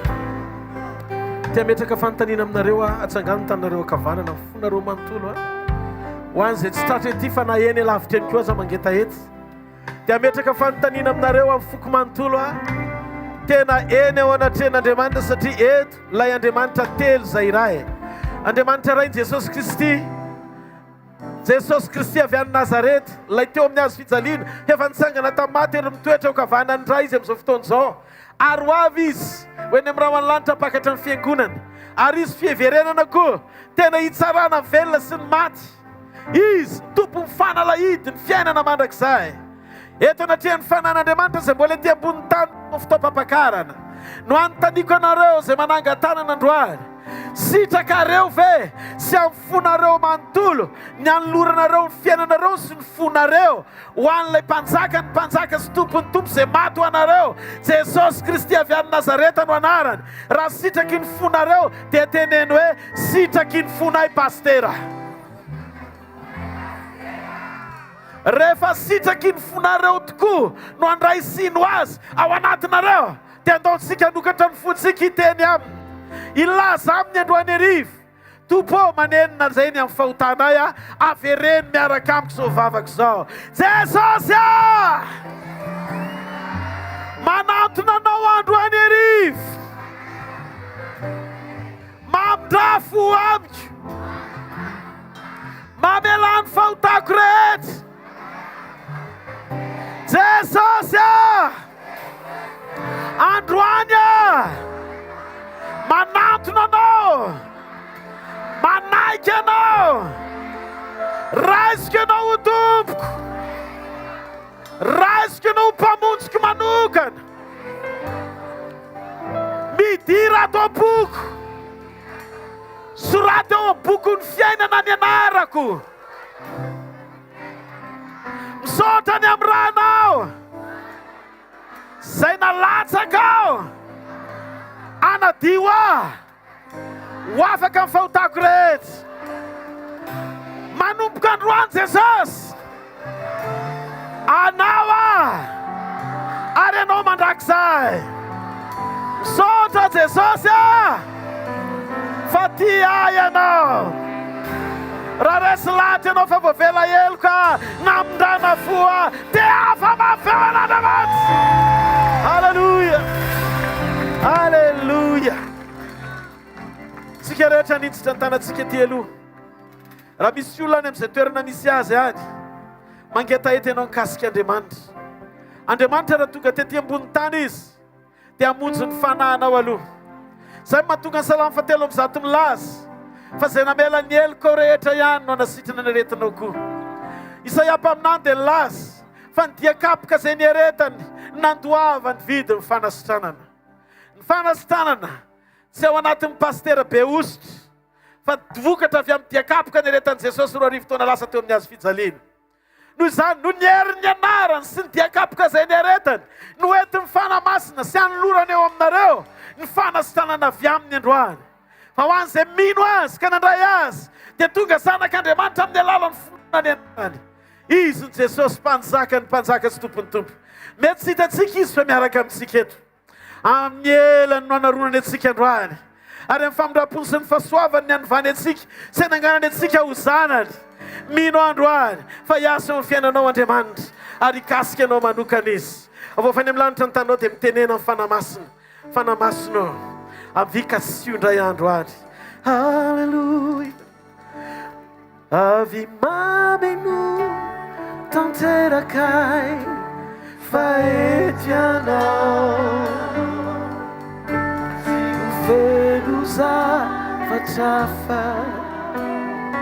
afa-tsy anao hitondray ilay fiainanao tompo ao anatiko ao fanay masino mamiko indrindrana avy mameno Jesosy avy mameno tanterakay faety anao tsy ho feno zavatra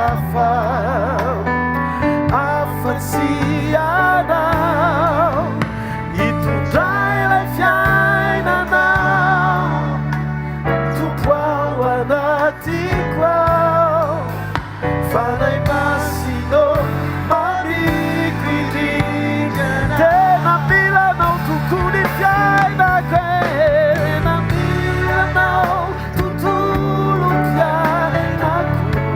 Asandrato ny tananao dia tena milanao a Jesosy tsy nahefany no minona ratsy anao manierinao neriany nomba mampatanjakay raha mandresy ao teno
Tanto dia menunggu sorazy amin'ny fonao manontolo makasitraka anao zay Andriamanitra ny amin'ny teninao tonga izay eto anatrianao satria niaiky ao anatin'ny fonay ireo fahotana sy ny faratsiana rehetra fantatray fihavanamindra fo taminay ianao Andriamanitra mpamela heloko Andriamanitra mpamindra fo Andriamanitra mpanafaka tsy fanasitana no nitorianay Andriamanitra tsy nitory fitahim-bolo zahay, tsy nitory zahay zay zavatry ny tany, fa nanambary zay fa mpamonjy ianao, nanambary zay fa mpanavitra ianao.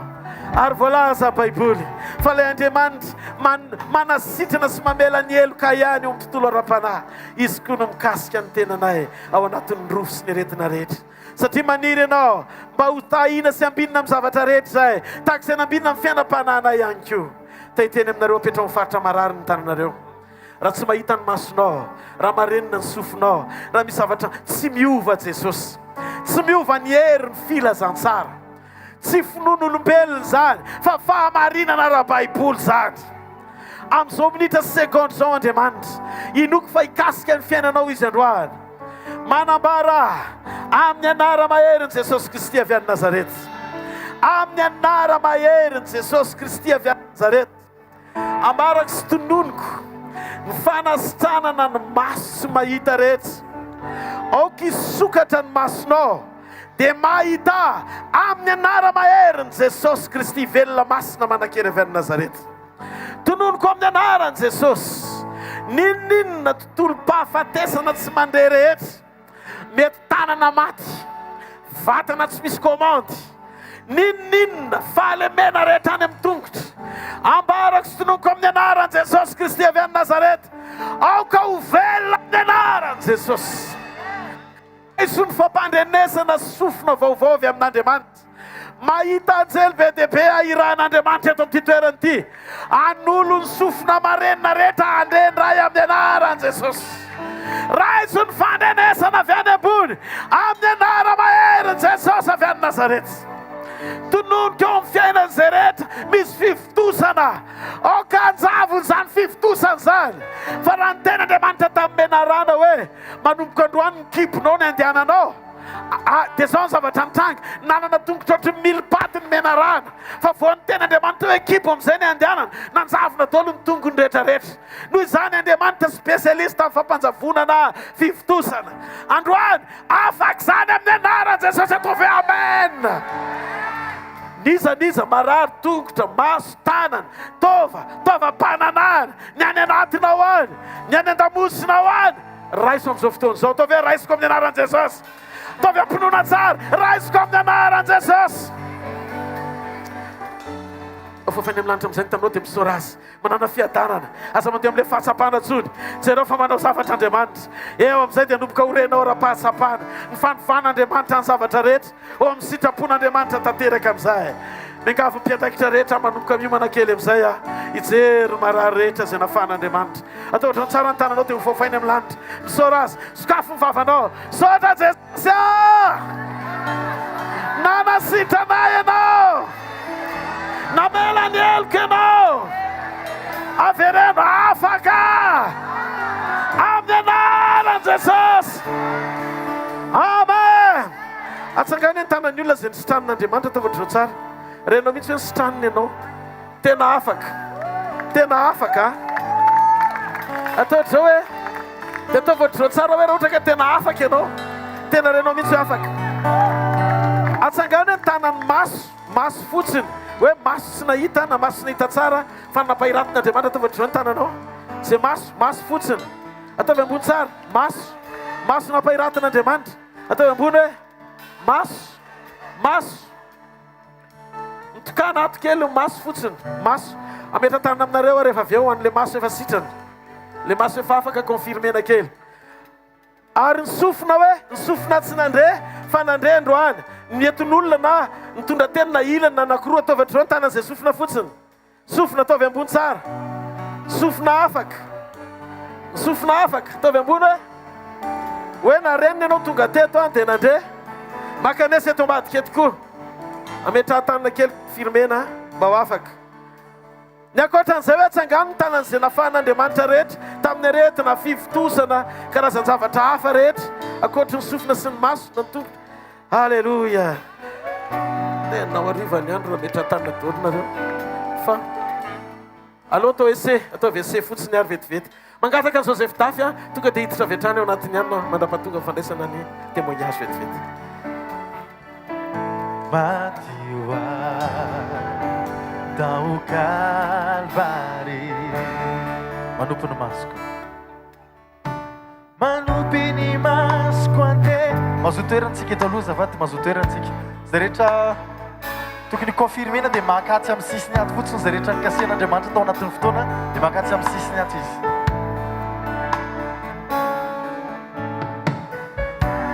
zay rehetra mahatsiaro tena sitrana izy a joro vavolombelona dia mahakatsy amin'ny sisiny aty mahakatsy amin'ny sisiny aty fotsiny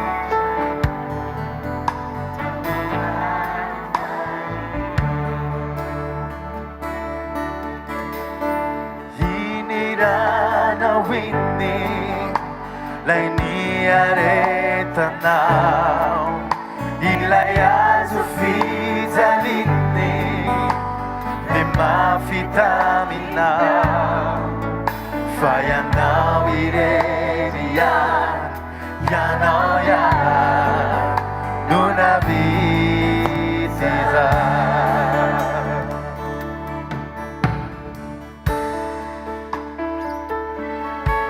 lay diakapoka no fanasitranana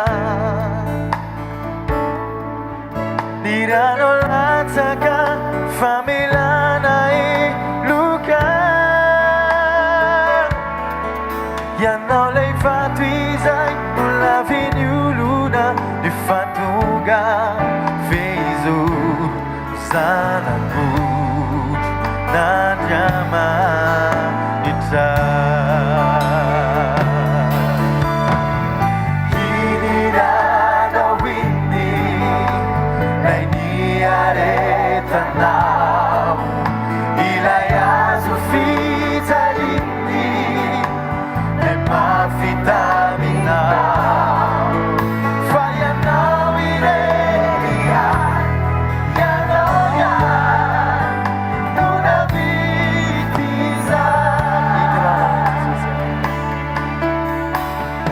inirana winny lay niaretanao ilay azo fijaliny dia mafitaminao fa ianao ireny ianao no navity za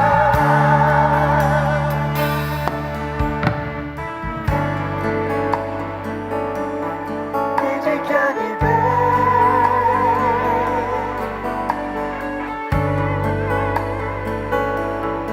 indrikany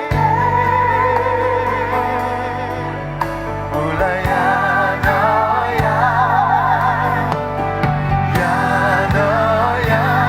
no navity za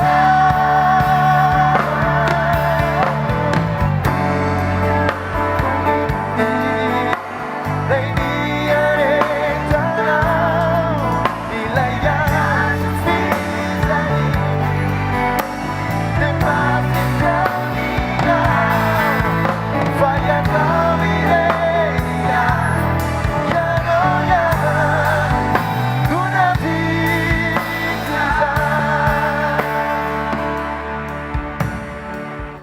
azafady kely a ho antsika zay nandray fanasitranana raha mba mety a dia manatona reny tompona andraikitray fa ho confirme ny pasteur amin'ny fametra tanana ny fanasitranana zay voarainao aza menatra fa ho any Jesosy a no amerenantsika izany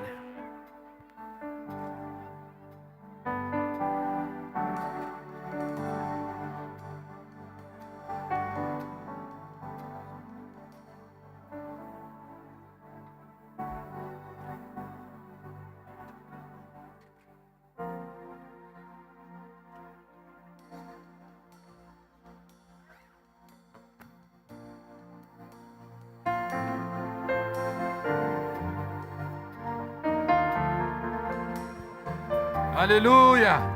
Dolotsika iteka mafy be a ho an'i Jesosy a Jesosy manasitrana izy manatanteraka an'izany a anisan'ny vavolombelona voalohany a madame Hery a izy mianaka mihitsy nisitranin' Jesosy tamin'le vavaka fanasitranana teo a ny azo manokana maso avy nandritra ny herinandro manaintaina dia tamin'le fotoana teo a dia afaka le fanaintaina sitrana tanteraka tsy verina ntsony a ndao ianao tehaka mafy be ho an'i Jesosy nandritra ny herinandro zany a teto amin'ny fotoana teto afaka tanteraka ny ito zanany ito koa dia mikohaka nanomboka tamin'ny laribia teo fa teo amin'ny fanatrehan'Andriamanitra teo amin'ilay vavaka afaka ilay izy afaka tanteraka tsy nikohaka ntsony izy voninahitra ho an'Andriamanitra tiafa mafy be anao an' Jesosy.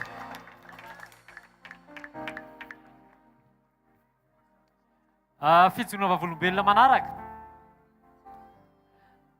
Madame Voangy Nomenjanahary. Firy taona ianao? 13 taona. 13 taona, ny zavatra nisy teo amin'ny fiainany nanjavona ny masony nandritra ny 10 taona. Tsy voavakiny mihitsy io soratra io fa atao anatin'ny vavaka sy fanoloran-tena dia lasa mahavaky an'ilay soratra izy zao. Andao ampanaovitsika ese kely inona vakin'ity soratra ambony ity? Saina. Le soratra faharoa? Volo. Ary ty ao anaty entouré ty? Maso. Dao tsika hitehaka mafy ho an' Jesosy Jesosy ny ao ambadika izany. Azo hitehaka mafy ho an' Jesosy. Izy no Monsieur Edouard taka le teo ihany ny maso nanjavona fefa tsy tadidy tsony fefa ela be fa androany nataony Jesosy nahiratra tsara ny masony. Ataotsika mamaky teny izy androany. Vakio ity tata.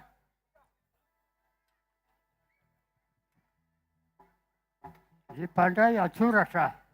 Madinika kely zany soratra vakiny zany fa hitany tsara le izy azo hitehaka sorakoraka mafy be ho an' Jesosy.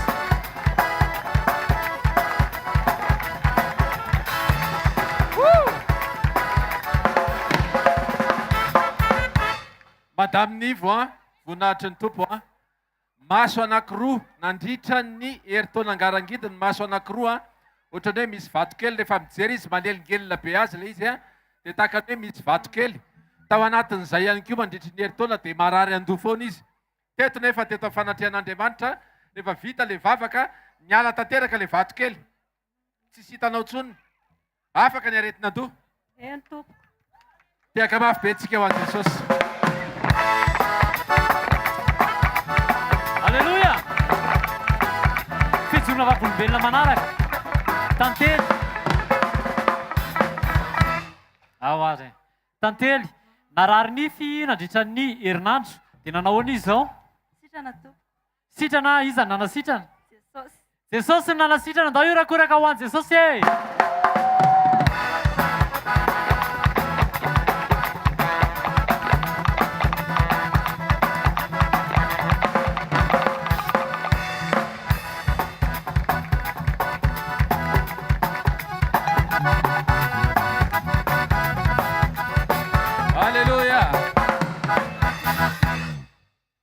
Madame voahirana mahavariana fa ny maso rehetrarehetra nkasihan' Jesosy androany nanjavona koa ny masony efa aman-taonany maro tsy tadidiny intsony. Roa taona dia nanjavona ny masony fa androany sitrana tanteraka. Tamin'ny fotoana hoana tanao hoe afaka le manjavona. Mijery teo dia efa tsy dia maninona intsony namako soratra kely azonao vakina ary ve zay atoroko anao eto? Taona naharanarina ahoana? Taona naharariana. Allo afandray ny asehako satria efatra. Mba tapenana mahasoavanana. Firy ty? Ary firy? Telo. Efatra. Dao tsika tehaka mafy ho an' Jesosy. 20 taona nanjavozavo fa navelon'i Jesosy amin'ny lony. Alleluia.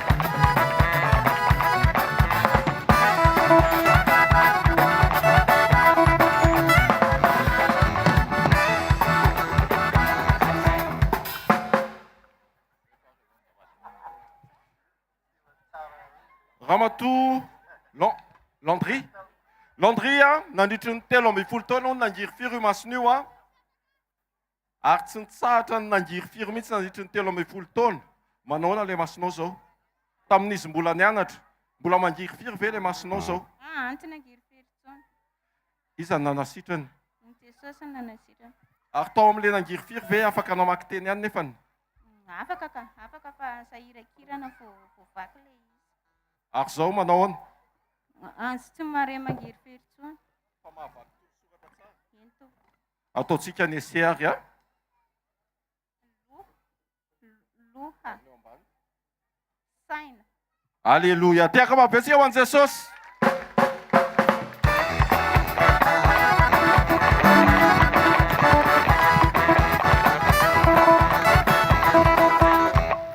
Resaka maso ihany a, Madame Ernestine nandritra ny heritaona maso ny nanjavona ihany koa. Dia raha vao mijery lavitra hono izy dia mizara roa ny zavatra hitany, lasa doublé moa zany ny zavatra hitany a. Androany izy tenany ihany nanao ese ndeha ho andramako. Dia nijereny le zavatra, aloha izy nanazava azy inona ny zavatra hitanao anankiroa dia lasa ray izy zao. Jery andry zavatra ry akaiky ny tilikambo ry amiko lakora ry amin'ny pily altanina amin'ny fiangonandria zao.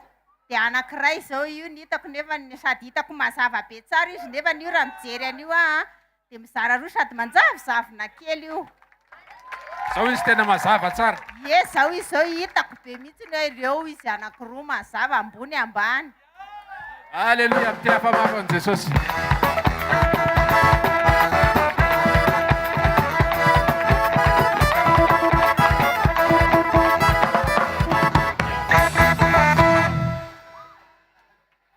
Ramatora vao Arinosy 7 amby 70 taona. Maso aviana anjavona nandritra ny 7 volana. Fa tao aorianany vavaka fanolora-tena, mbola tsy vavaka ho an'ny aretina, dia efa nisitrahan'i Jesosy niverina tamin'ny laoniny ndao ary ataontsika ny fanandramana tapenanao maso avananao azafady. Ya. Le soratra.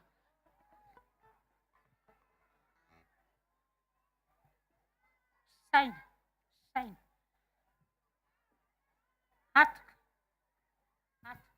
Daontsika hitehaka mafy ho an'i Jesosy.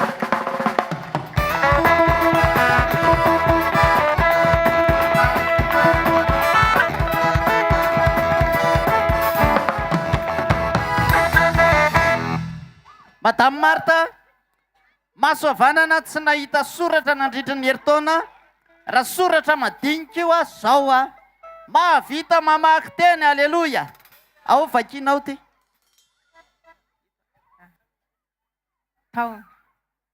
Tapenany le maso mahita dia le anankiray zao mahita tsara. Teka mava Jesosy. Izy ray no mademoiselle Rova, ny maso avanana koa ny voatoraky ny fasika taloha tsy mahita mihitsy. Zao izy manomboka mahita mazava tsara kokoa noho ny teo aloha. Asa voakely le izy. Zay tany Amery Manjaka mipetraka dia ny 3 zandrinay tamin'ny fasika dia ty ilany ty aloha ny narary dia tsy nahita mihitsy fa fotsifotsy ohatran'io koa dia niverina indray tamin'ny 2016 dia ty dia tsy nahita mihitsy fa zao efa mahita manjavinjavina. Mahavita mamaky soratra ve ianao? Tsy mbola mahita soratra fa loko ny hitako. Ay. Ataontsika hijery loko ary. Inona lokony ito akanjony ito zasa? Violet. Dia mangamanga. Menamena. Ay, anankitelo ireo zao hainy tsara manavaka azy. Raha mijerytsika ato kamera, misy fotsifotsy mihitsy ny masony anankiray io. Mipity amin'ny fasika. Dia tsika mahay tsara fa raha maso fotsifotsy zany tsy mahita, fa io izy zao mahita tsara. Voninahitra ho an'iza!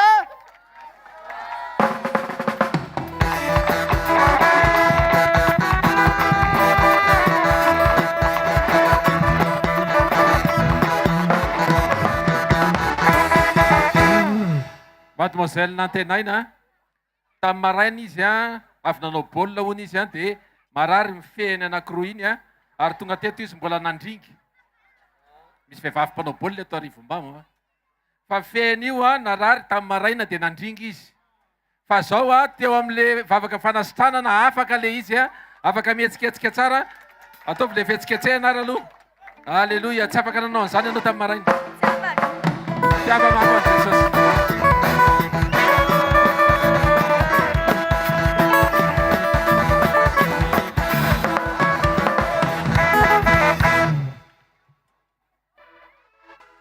Raha matora kotoma efa nandritra ny 12 taona tao aorianan'ny fahalasan'ny zanany a dia sahirana be ny lohalika ny tsy mahatehana amin'ny lohalika vy mihitsy izy nandritra ny 12 taona fa tamin'ny fotoana teo a dia afaka efa memaivana ilay izy a ary efa miverina amin'ny laoniny a ho voninahitry Jesosy irery any. Alleluia.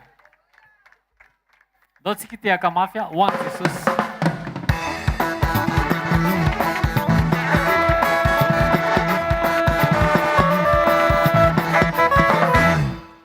Alleluia. Ary rehefa tonga atao amin'ny fanatrehan'Andriamanitra ianao dia manana fiandradrana fotsiny a. Izy mianaka reto a niarany sitraniny Jesosy. Bazonao an-tsaina ve zany hoe tonga eto dia olona mpianaka tonga dia miarany sitraniny. Ianao koa afaka mandray. Josoany anaran'ilay zanany a. Marary maso a ngirifiry be a. Zao izy efa tsapany fa afaka tsy mangirifiry tsony le maso. Nanaona le maso se? Tsy mangirifiry tsony. Iza nanasitrana se? Jesosy. Tehaka mafy an' Jesosy. Ny mamany indray a narary foa, narary atoka, raha vao misy zavatra midobodoboka dia tsy zakany. Dia tetsy akaiky nity bafilitsony izy mipetraka teo a. Inona ny tsapanao? Tsy natsapany inona fa raha hoe mahemy bafila ohatra ina dia tena tsy zakako fa midobodoboka be manaraka an'iny koa mifoko. Fa zao a teo amban'io a tsy nareny inona fa maivana tanteraka ny vatako rehetrarehetra. Dobodoboka be zalao an' Jesosy a.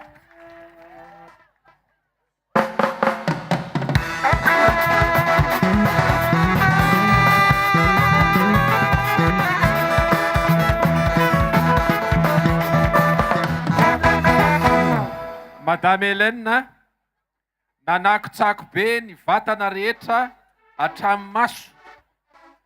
Tamin'izy telo amby 10 taona zany no nitranga hatramin'izao fa 90 taona an'izao zany niaretany a an'izany hoe vatana manako-tsako rehetra zany.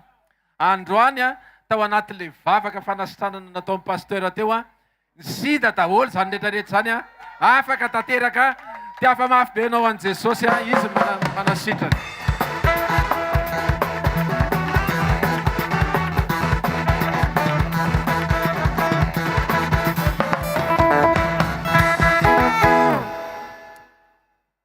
Raha matokely sitraka 7 taona narary vavony a nandritra ny afrina moa Herinandro. nandritra ny herinandro a narary vavony foana fa vita mivavaka fanolora-tena tao anatin'ny vavaka ho an'ny aretina dia nisitranin' Jesosy a sitrana tanteraka. Zay sa tsy zay? Zay. Iza nanasitrana anao? Jesosy. Iza? Jesosy. Dao iorakoraka ho an'i Jesosy.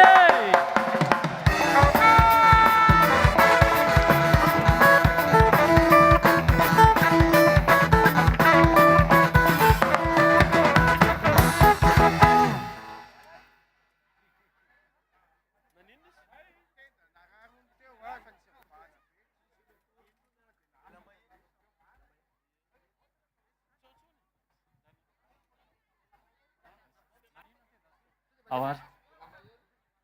Iza ny anaranao? Ando Laurent. Inona le nitranga teo amin'ny fiainanao? Akabotinda.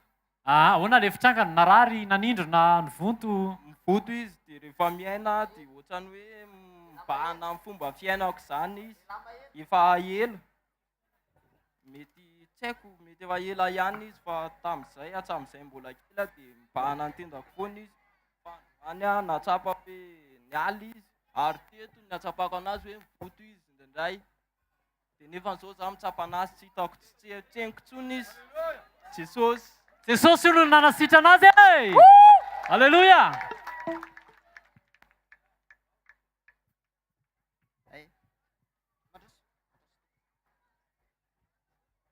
I Madame Erika, raha vao misy fihetsem-po dia torana, efa maivana tanteraka. Hazavao kely olo izy. Tambola kely zany na taty aoriana raha hoe malahelo na sosotra anakiriko na misy zavatra tsy tanty dia torana mianjera impirimpiry. Ankehitriny na misy alahelo zavatra misy ara miseho sy mitranga ataon'Andriamanitra tsy torana tsony. Maivana. Tena kely sy bitika zany sisa tena hoe angatanan'Andriamanitra hoe sorona hatramin'ny fakany. Teka mafy hoan'i Jesosy.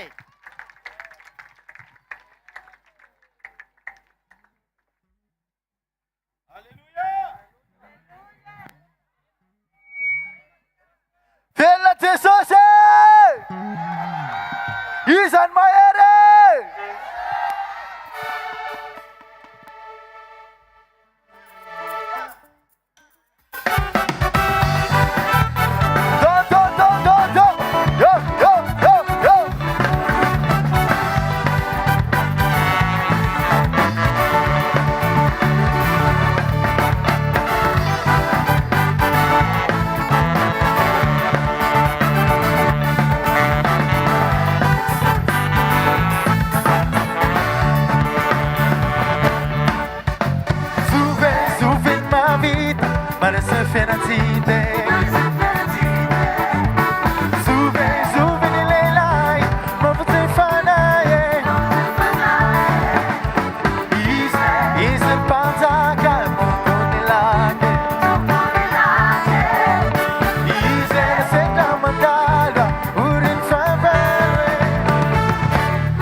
Lela maere, tu puliere, izilonare.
makianja fiderany iray samihafa fiavina fa finoany iray eno andraisanay lay fanahy mampifankatia mampifandray ye makianja fiderany iray samihafa fiavina fa finoany iray toerana mandraky izay ary ny fifaliana ao an-tranon'iray afena asolaka ny fiterana epatakany katsaka ataonyavo asana eo tsara rindra ila tompotsika ila tompo tsara indrindra afena asolaka ny fiterana epatakany katsaka ataonyavo asana eo tsara rindra ila tompotsika tsara indrindra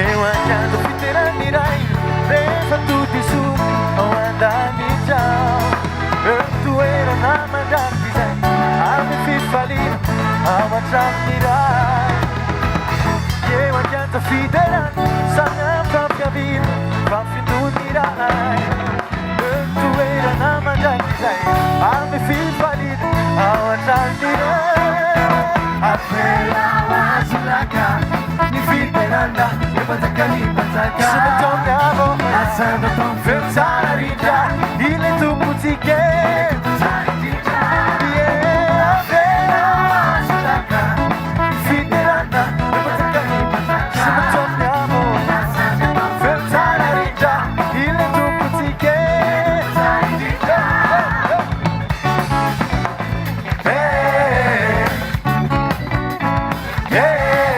mafimafy tsika netra mafy are mafimafy Arivonimamo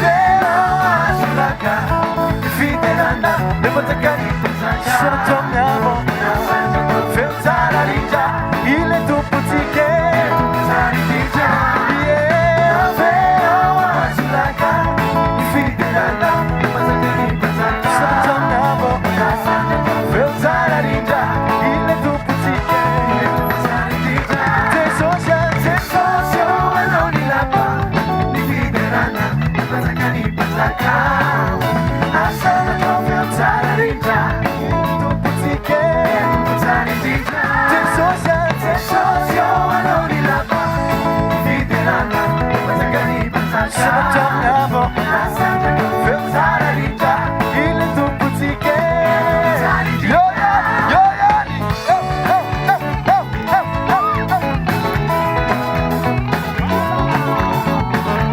Amen, Baba, sai terano.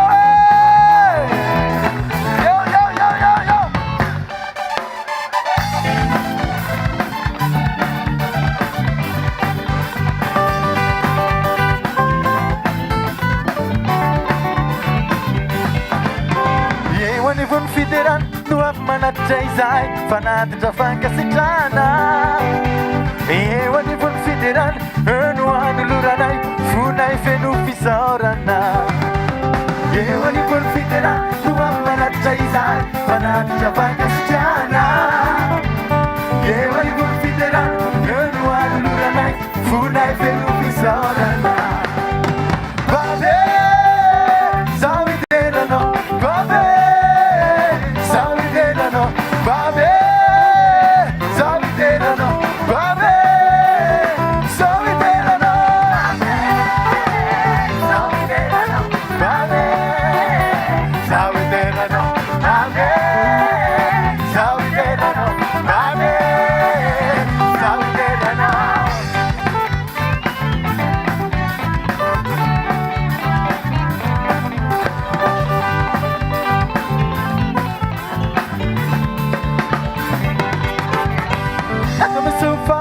Fan in the fanapane eo anivony fiderana eno anoloranay fonay velo fisaorana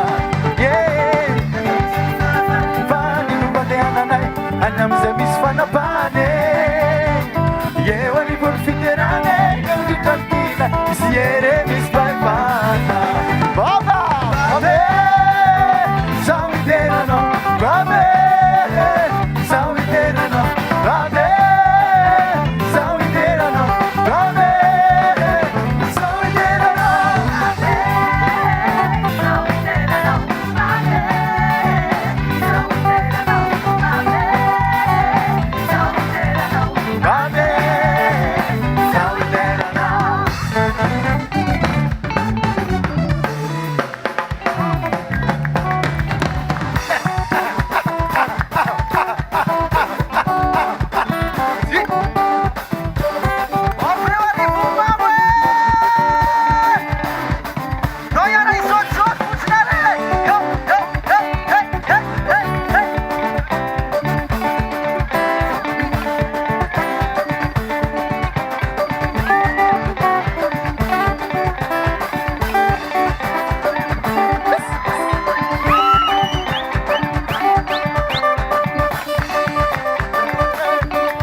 Antsika farany eo fiainako ny anaranao eo amin'ny fiaina ny anaranao dosanatsika amin'anitra ny tanatsika ary avereny mafy eo amin'ny fiainako ny anaranao Jesosy eo amin'ny fiaina ny anaranao ho fazava ambarao farany hoe eo amin'ny fiainako ny anaranao Jesosy eo amin'ny fiaina ny anaranao ho fazava n'izao tontolo izao tompo misandrany tompo misandrany eo amin'ny fiaina ny anaranao ho fazava tompo misandrany tompo misandrany tompo misandrany eo amin'ny fiaina ny anaranao ho fazava n'izao tontolo izao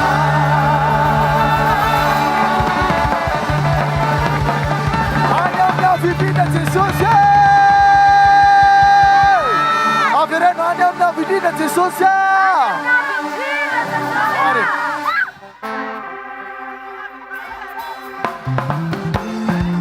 Esa va, eu.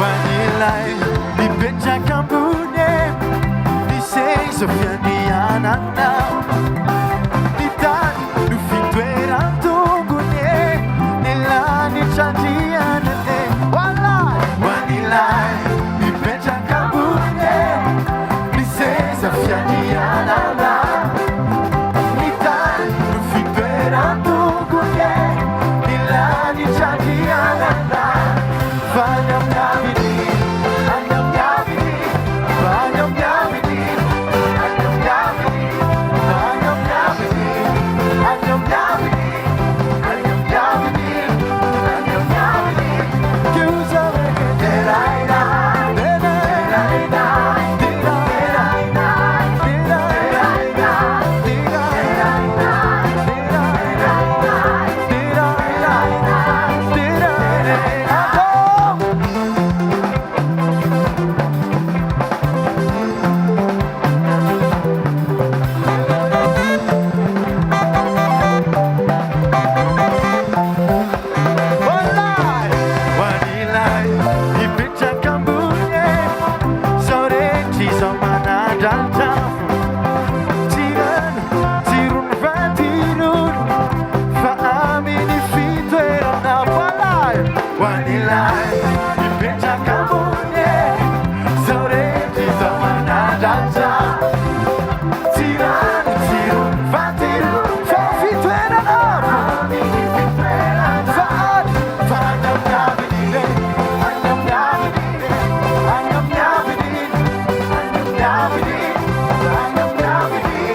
dia mafantompo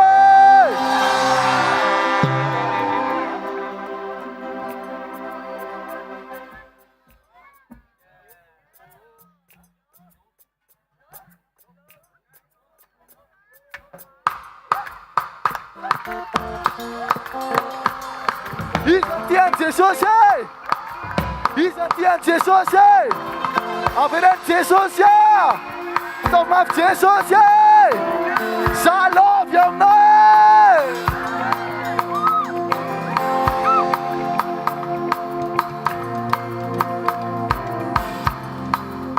Ravoravo zanaitan Jesu Ijuru ako fabulumilungo Efavere fambola itaro Efama ade fambola velungo Squasataro Varianga minendom somaro Simudia tango Fula knul fabargo Zapasyan Fozafana itantiago Wa Jesus ye Mananga zamananga no Fuzapalove Lovia noza Fuzapalove Aminosa desosia Fuzapalove Lovia noza Jesus sakarana amfitavano Fuzapalove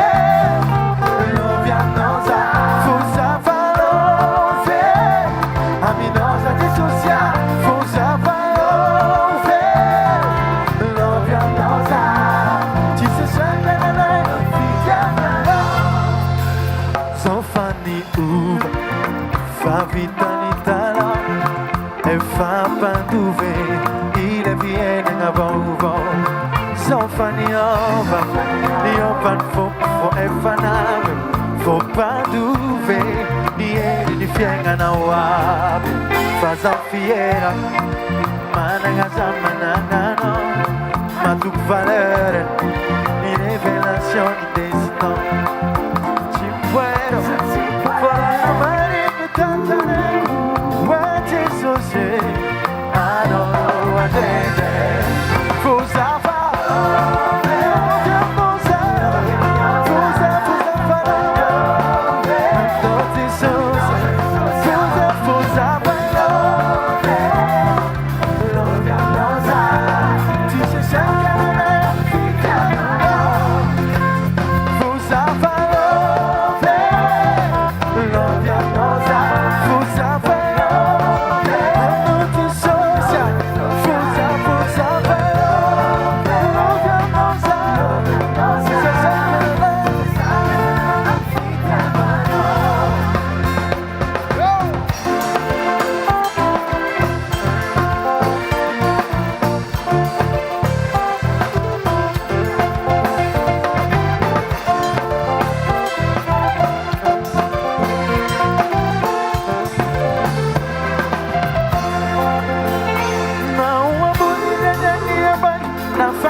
Calma mama, calma dada oe. Tenenze rapice mbola misy eto. Avy tsara mbola misy anjara anao eto rapice. Yo, yo, yo, yo, yo.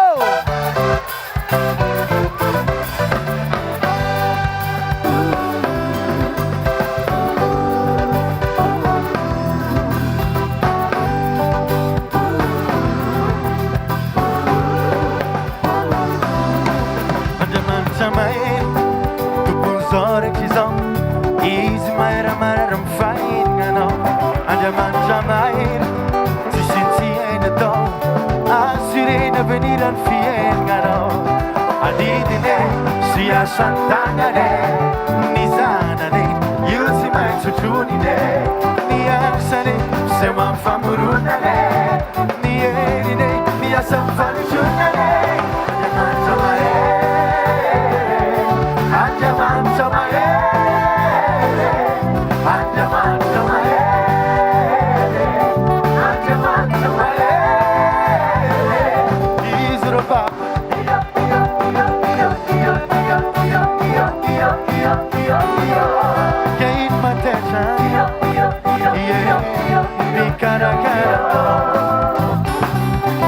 Calma mama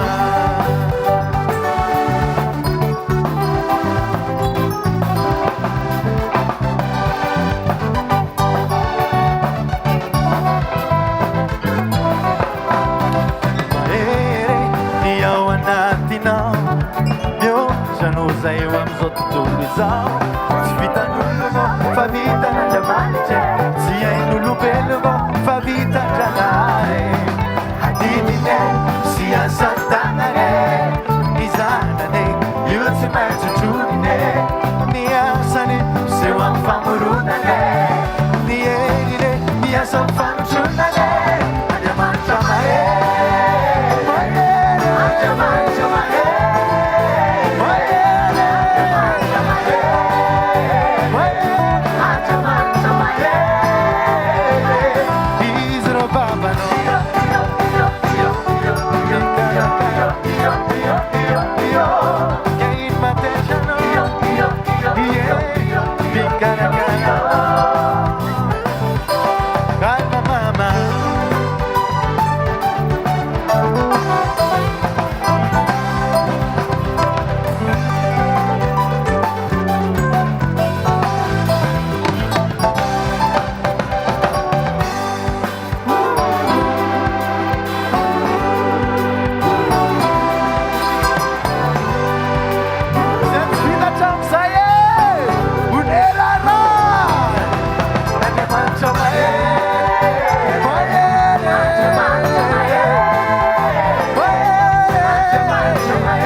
Rapitsoriva fety be famaranana eto amin'ity toerana ity. Orakoraka mafevan'Andriamanitra. Rapitso dia isy zavatra spesialina ho ataon'Andriamanitra. Hododafatsika eto reo karazana fatorana rehetra mamatotra anao. Tsy miara-mody aminao rapitso.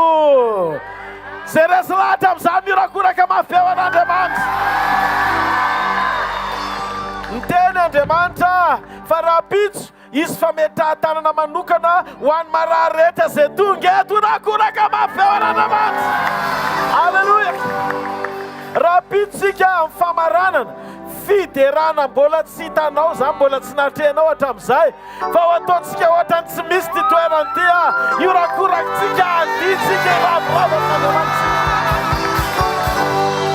misy anytany antsika amin'izany fa maninona nganareo mandihy maninonareo miorakoraka maninonareo ny ravoravo satria Arivonimamo babon Jesosy Kristy amin'izay Halleluja Halleluja afafainy amin'anitra ny tanao dia ataontsika hisaotra an'Andriamanitra ambarana amin'ny fotoana makasitrika anao zay Andriamanitra saotrany amin'ny fotoana teto androany saotrany amin'ny fanatrehanao ianao ny ankofanahy ianao nomena voninahitra tsy misy olombelona mahavita na inona Andriamanitra fa fanomezana any ambony zany avy amin'ny ray mifahazavana ho an'izay mino rehetra ianao ny asa teto Jesosy fa tsy olombelona tsisy nizaniza teto nanao ninonninona samy kotokely daholy na pastera na ny koral na ny mpitendry na ny mpiandraikitra na zay tsirairay avy samy bitika kely daholy averina eny aminao voninahitra fa ianao ny asa Andriamanitra ho anao rery zay efa nao hatramin'ny taloha indrindra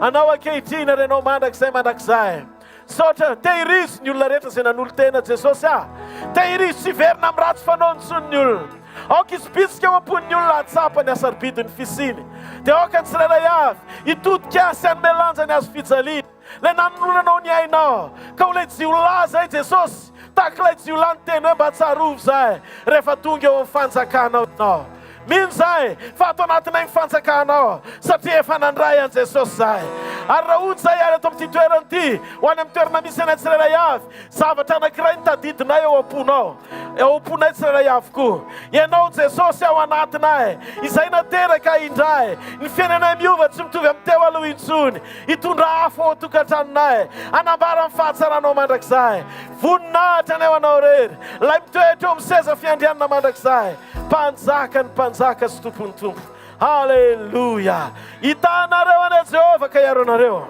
ampamirapiratra ny tavany aminareo ane Jehova ka mindra fo aminareo anandratra ny tavany aminareo ane Jehova ka menareo fiadanana amin'ny anaran-dray sy ny zanaka ary ny fanahy masina amen tsika rehetra anao voninahitra ho an'Andriamanitra any amin'ny avo indrindra voninahitra ho an'i Jesosy Kristy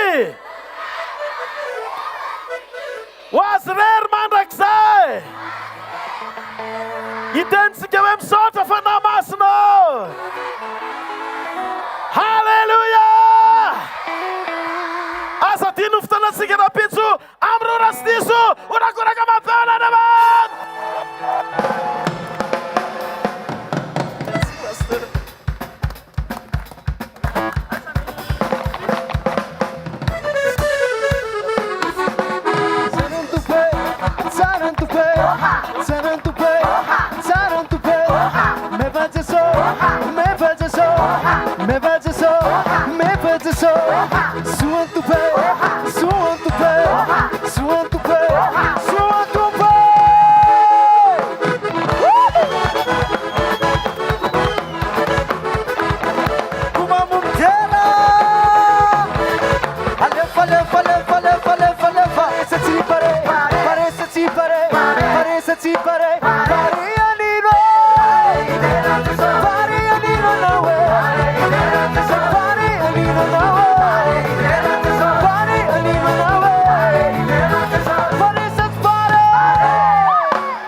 kupake, kupake, kupake.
Jesosy ny antsika eo ihany Jesosy no antsika tsy mare orakoraka mafy hoany Jesosy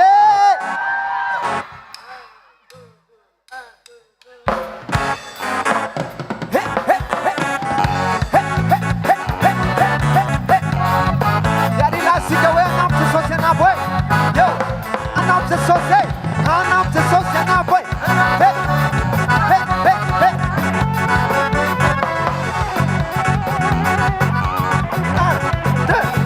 anampy Jesosy anampy Jesosy anampy Jesosy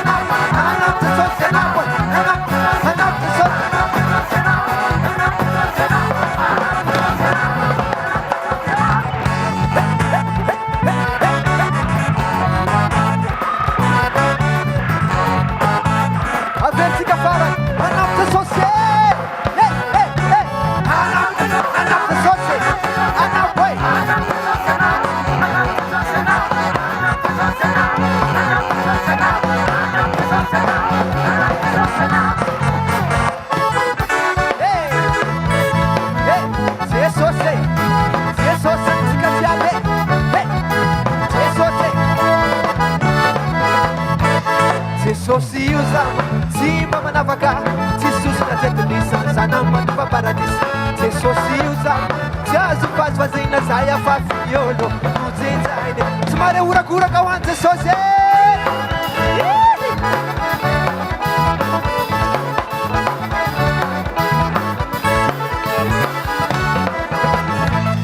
Jesosy io zama tsy mba manavaka tsisy sosina tetelisana zana manova paradisa Jesosy io zama tsy azo fazofazena zay afafy olo nojenjainy Jesosy niantsika Jesosy mahita Jesosy niantsika amin'ny farany Jesosy niantsika Jesosy mare Jesosy niantsika Jesosy niantsika Jesosy niantsika Jesosy mahita Jesosy niantsika amin'ny farany Jesosy niantsika Jesosy mare Jesosy niantsika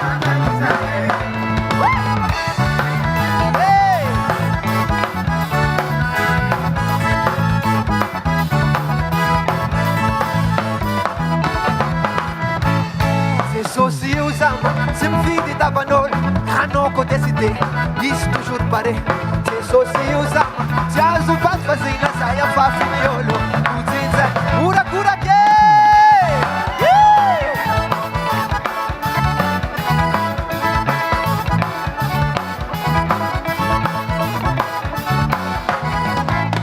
Jesosy io zama tsy mifidy tavan'olo hanoko décidé izy toujours pare Jesosy io zama tsy azo fazofazena zay afafiny olo nojenjay Jesosy niantsika Jesosy mahita Jesosy niantsika amin'ny farany Jesosy niantsika Jesosy mare Jesosy niantsika mandraky izay Jesosy niantsika Jesosy mahita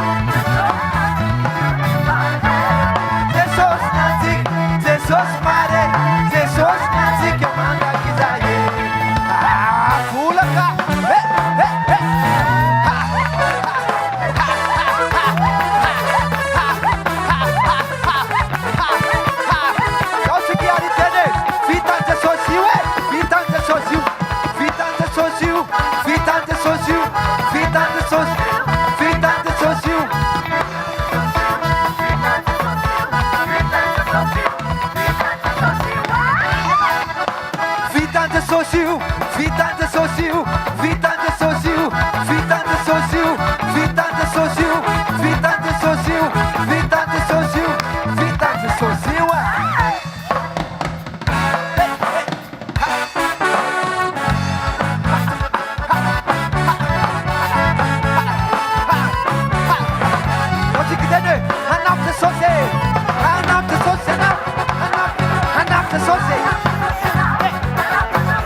volaka